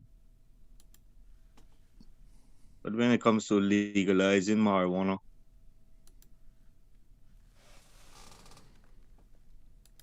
people have to really think seriously about that. I smoke ganja, and I tell you the truth, nobody in this world not smoke no more ganja than me. And I stopped. Mm-hmm. Yeah. With the help of Jesus Christ and God Almighty, they helped me stop.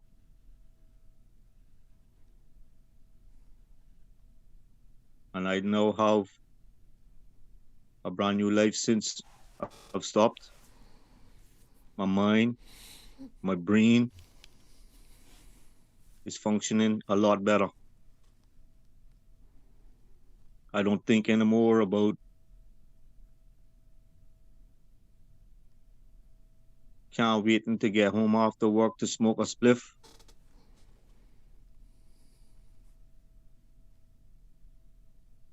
Having any urges to smoke a spliff. Yeah, all those things now are gone. I have more important things to think about. Was that all you used? Was ganja? Yes, I alcohol was my problem too. Okay. Yeah, I was a serious alcoholic. I drank 8 proof rum. Yeah, and that was on a daily basis too. But before the alcohol came in, it was just ganja. And one draw off a spliff is plenty, you know. Just one draw off a spliff. Not the whole spliff, just one draw off one spliff is plenty. A lot. So people that smoke 1 spliff, 2 spliff, 3, 4, 5 a day, they're really going too far with it. And that's what I used to do. 5 spliffs a day, you're not going to get much done, huh? Well, a lot of people that smoke weed don't smoke weed until after work, you know. Just like somebody might have a drink. That, somebody might have a drink after work, that sort of thing. Yeah, you have a lot of people don't smoke weed until they finish work. Mm-hmm. But that becomes a habit. And what it did me, it made me that I didn't enjoy my day because of thinking that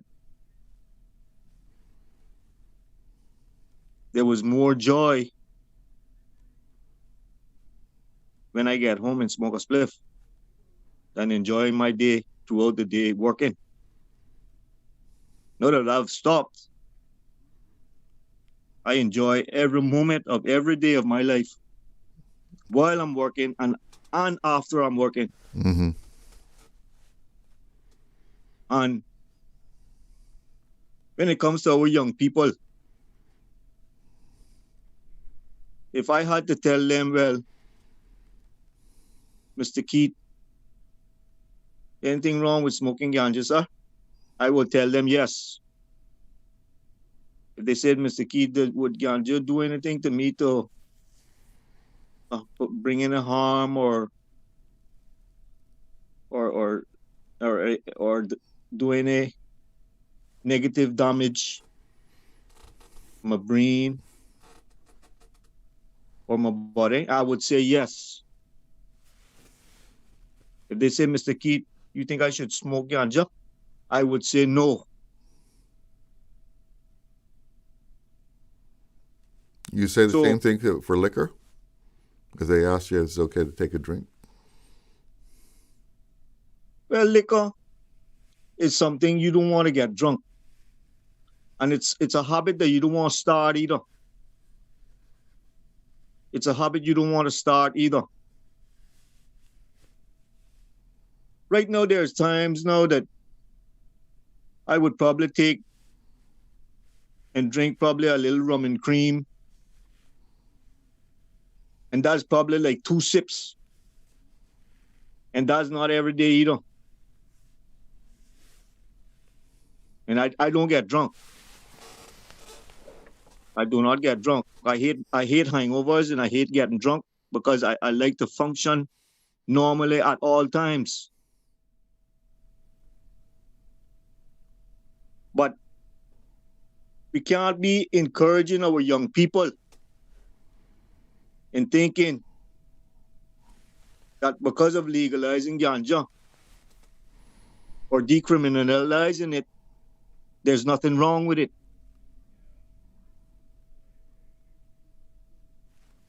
Especially young people who are young teenagers whose brains are not fully developed until they're 25.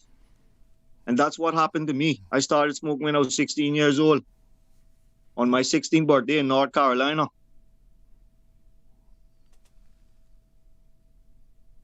And the first time I smoked, I said I wouldn't smoke again. But I continued. And that was a big mistake I made when I did that. So decriminalizing it, not making people find a big pile of trouble out of it that they can't travel, and having it on their record and thing, that should be a law. That should be a law put in place that people don't have to be going through all that. Yeah, for making that, sometimes just make that one mistake and everything, your life's messed up, right? Yes, but don't be going now all out now about legalizing this thing and making our young people think there's nothing wrong with smoking ganja. I have grandchildren, and I would not tell any of them to smoke weed. I would always want to see my grandchildren with normal functioning brains and not have anything that is stopping them from functioning in normally at all times. Not sometimes, at all times. And that's how I am now. Yeah, you're absolutely right about, teenagers, because the brain is still growing, still forming. Yes, when you're a child, you do childish things. When you become a man, you put away childish things. When I was young, that teenager, we were smoking weed, eating a lot of candies, laughing, carrying on, running up and down all over the place. But then when you become a man, that's not something you want to be doing and encouraging young people to do the same thing. Because after a while, it catch up with you, I don't care what anybody say about ganja. I don't care what anybody say about ganja. Don't hurt you, That will catch up with you. Your brain can only handle so much. And that will catch up with you, and that will catch up with your brain. I don't care who you is. Thank you very much. All right. You take care. Do we have a break here? No break, so let's go to the phones. Good afternoon. You're on the air with Talk Today. Glidden. Yes. Yes.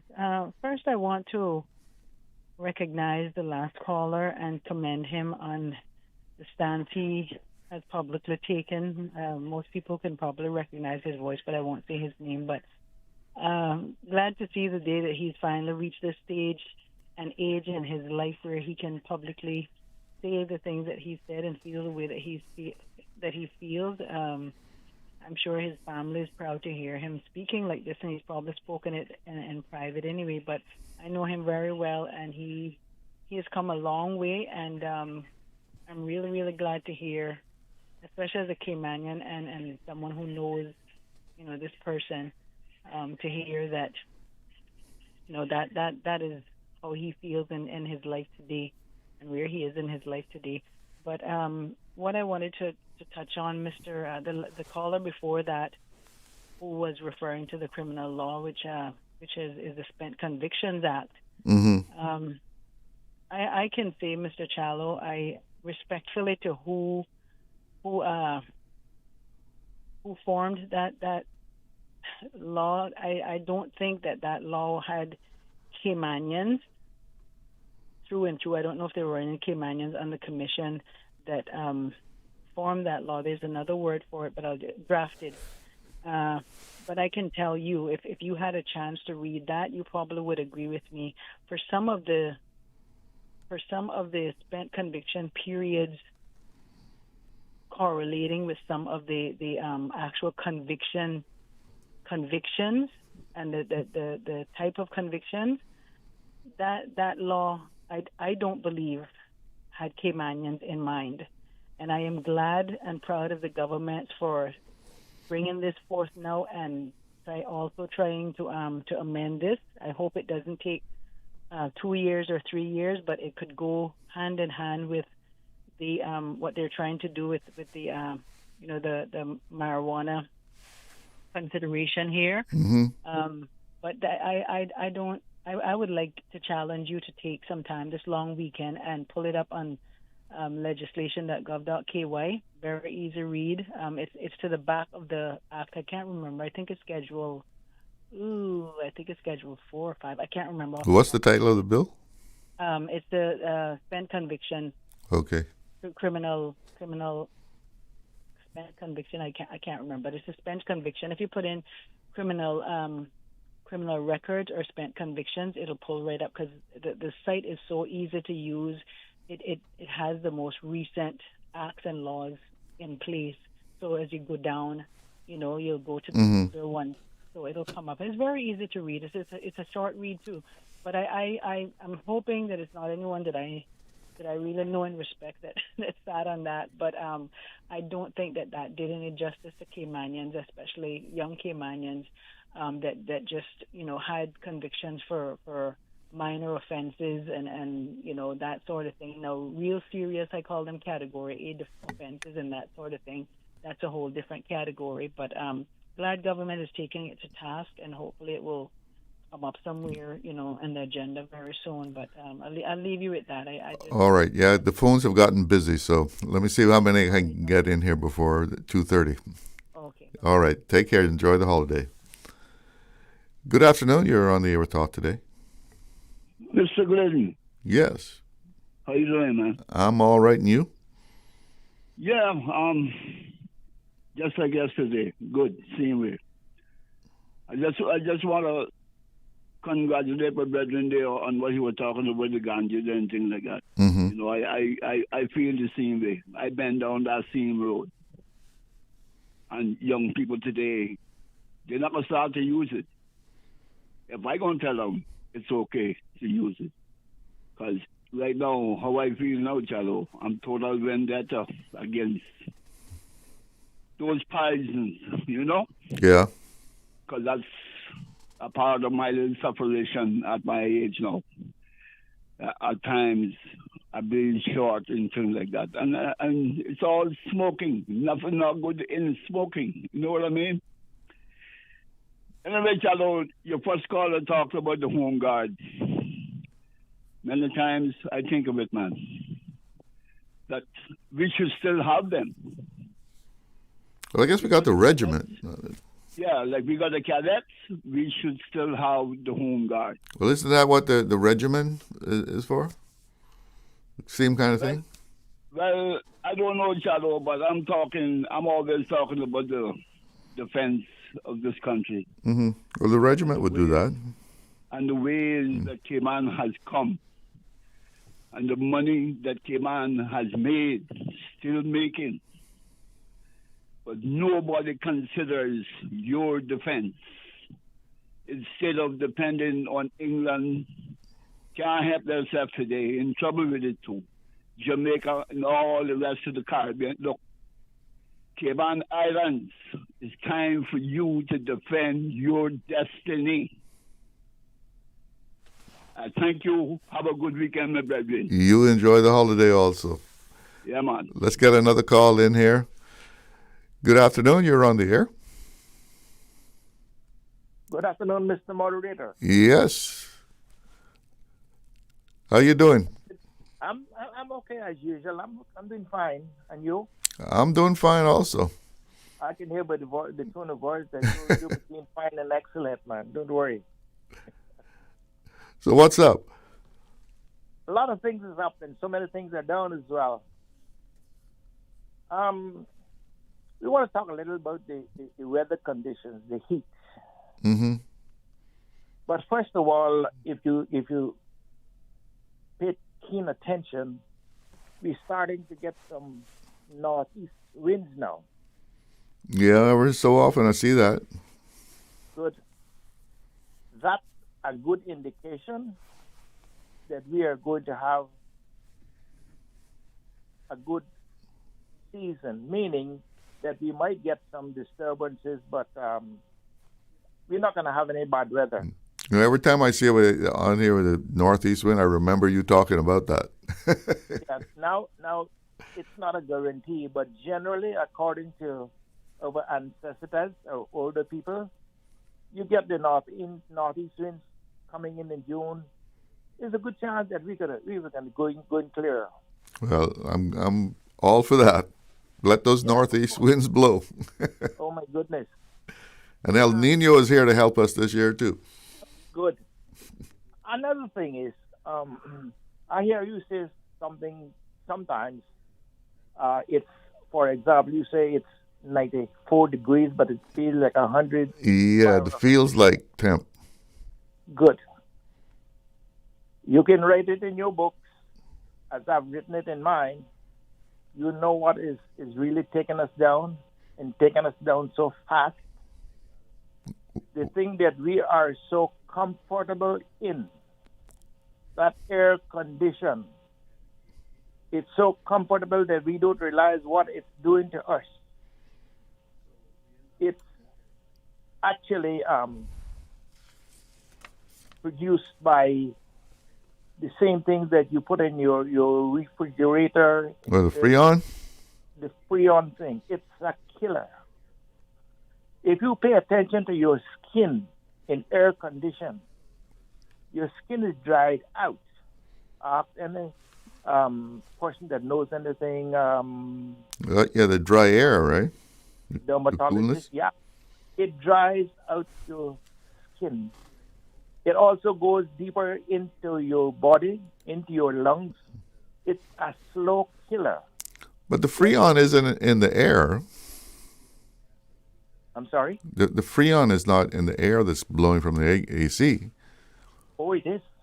I mean, that's in the pipes there, and that's what's cooling the air, right? Absolutely. It cools the air, but in order to cool the air, it has to get into the air, or you wouldn't get no cool breeze. That's not how I understand it, though. Check it out and see. Don't take my word for it. Another thing you want to realize, when you get up in the day and you start to get your body going, your body movements, your blood warmed up, it's hot to be there all day. But let's put it this way. If you get up in the morning and start doing whatever you have to do, when 12 o'clock comes, you still have some sort of energetic movements about you, even though you're tired, rather than just sitting in the air condition, so comfortable all day, and you wonder why that, oh my God, I feel cramped and I feel pains. Shallow, that air condition, it is not healthy. What is healthy? Yes, it's hot. Go up underneath a good shade tree and tell me the difference you feel under that tree rather than being out in the sun. Oh, yeah, you cut the sun out, there's a big, big difference. If you get a 3.5 ton air condition, you put that out in the broiling sun. The air that's going to blow is no different from what you would get under a good shade tree. I'm telling you, it's proven. It's there on your record. So I am not here to preach anything to anyone, but if we want to continue to live a little longer, we better take note for our own value, our own safety. let your pores sweat a little bit, get some of that grease out of your skin, burn some grease off and some calories, and you're going to feel better. You feel well. When you're in air conditioning 24/7, I don't know about anybody else, but I feel safe and sane. It kind of kills your ambition because you can't get enough of it. And it's so hot outside, and what are we going to do? You know? And I heard something this morning, people talking about the children in the school and what they must do because of the heat wave that's coming. We are doing it ourselves, inflicting our own injuries, meaning that the authorities that we allow these people to come in here, buy all the property, and just demolish our good natural vegetation.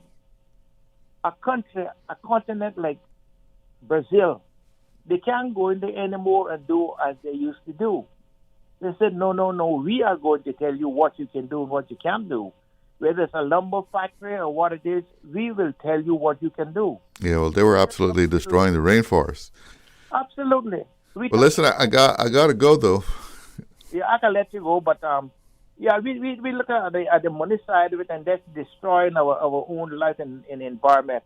Thank you so much for listening. All right, you take care. But I got to have my AC. All right. Okay. Have a good holiday weekend.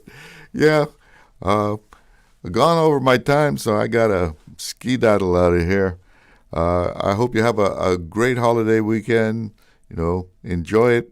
Be safe. I'm Charles Glidden. One love. Talk Today is brought to you by the Ministry of District Administration. Explore your history. Explore your land. Explore your sister islands. And Doctors Hospital. Peace of mind is important when life happens. Doctors Hospital. Always there for you. Call 949-6066.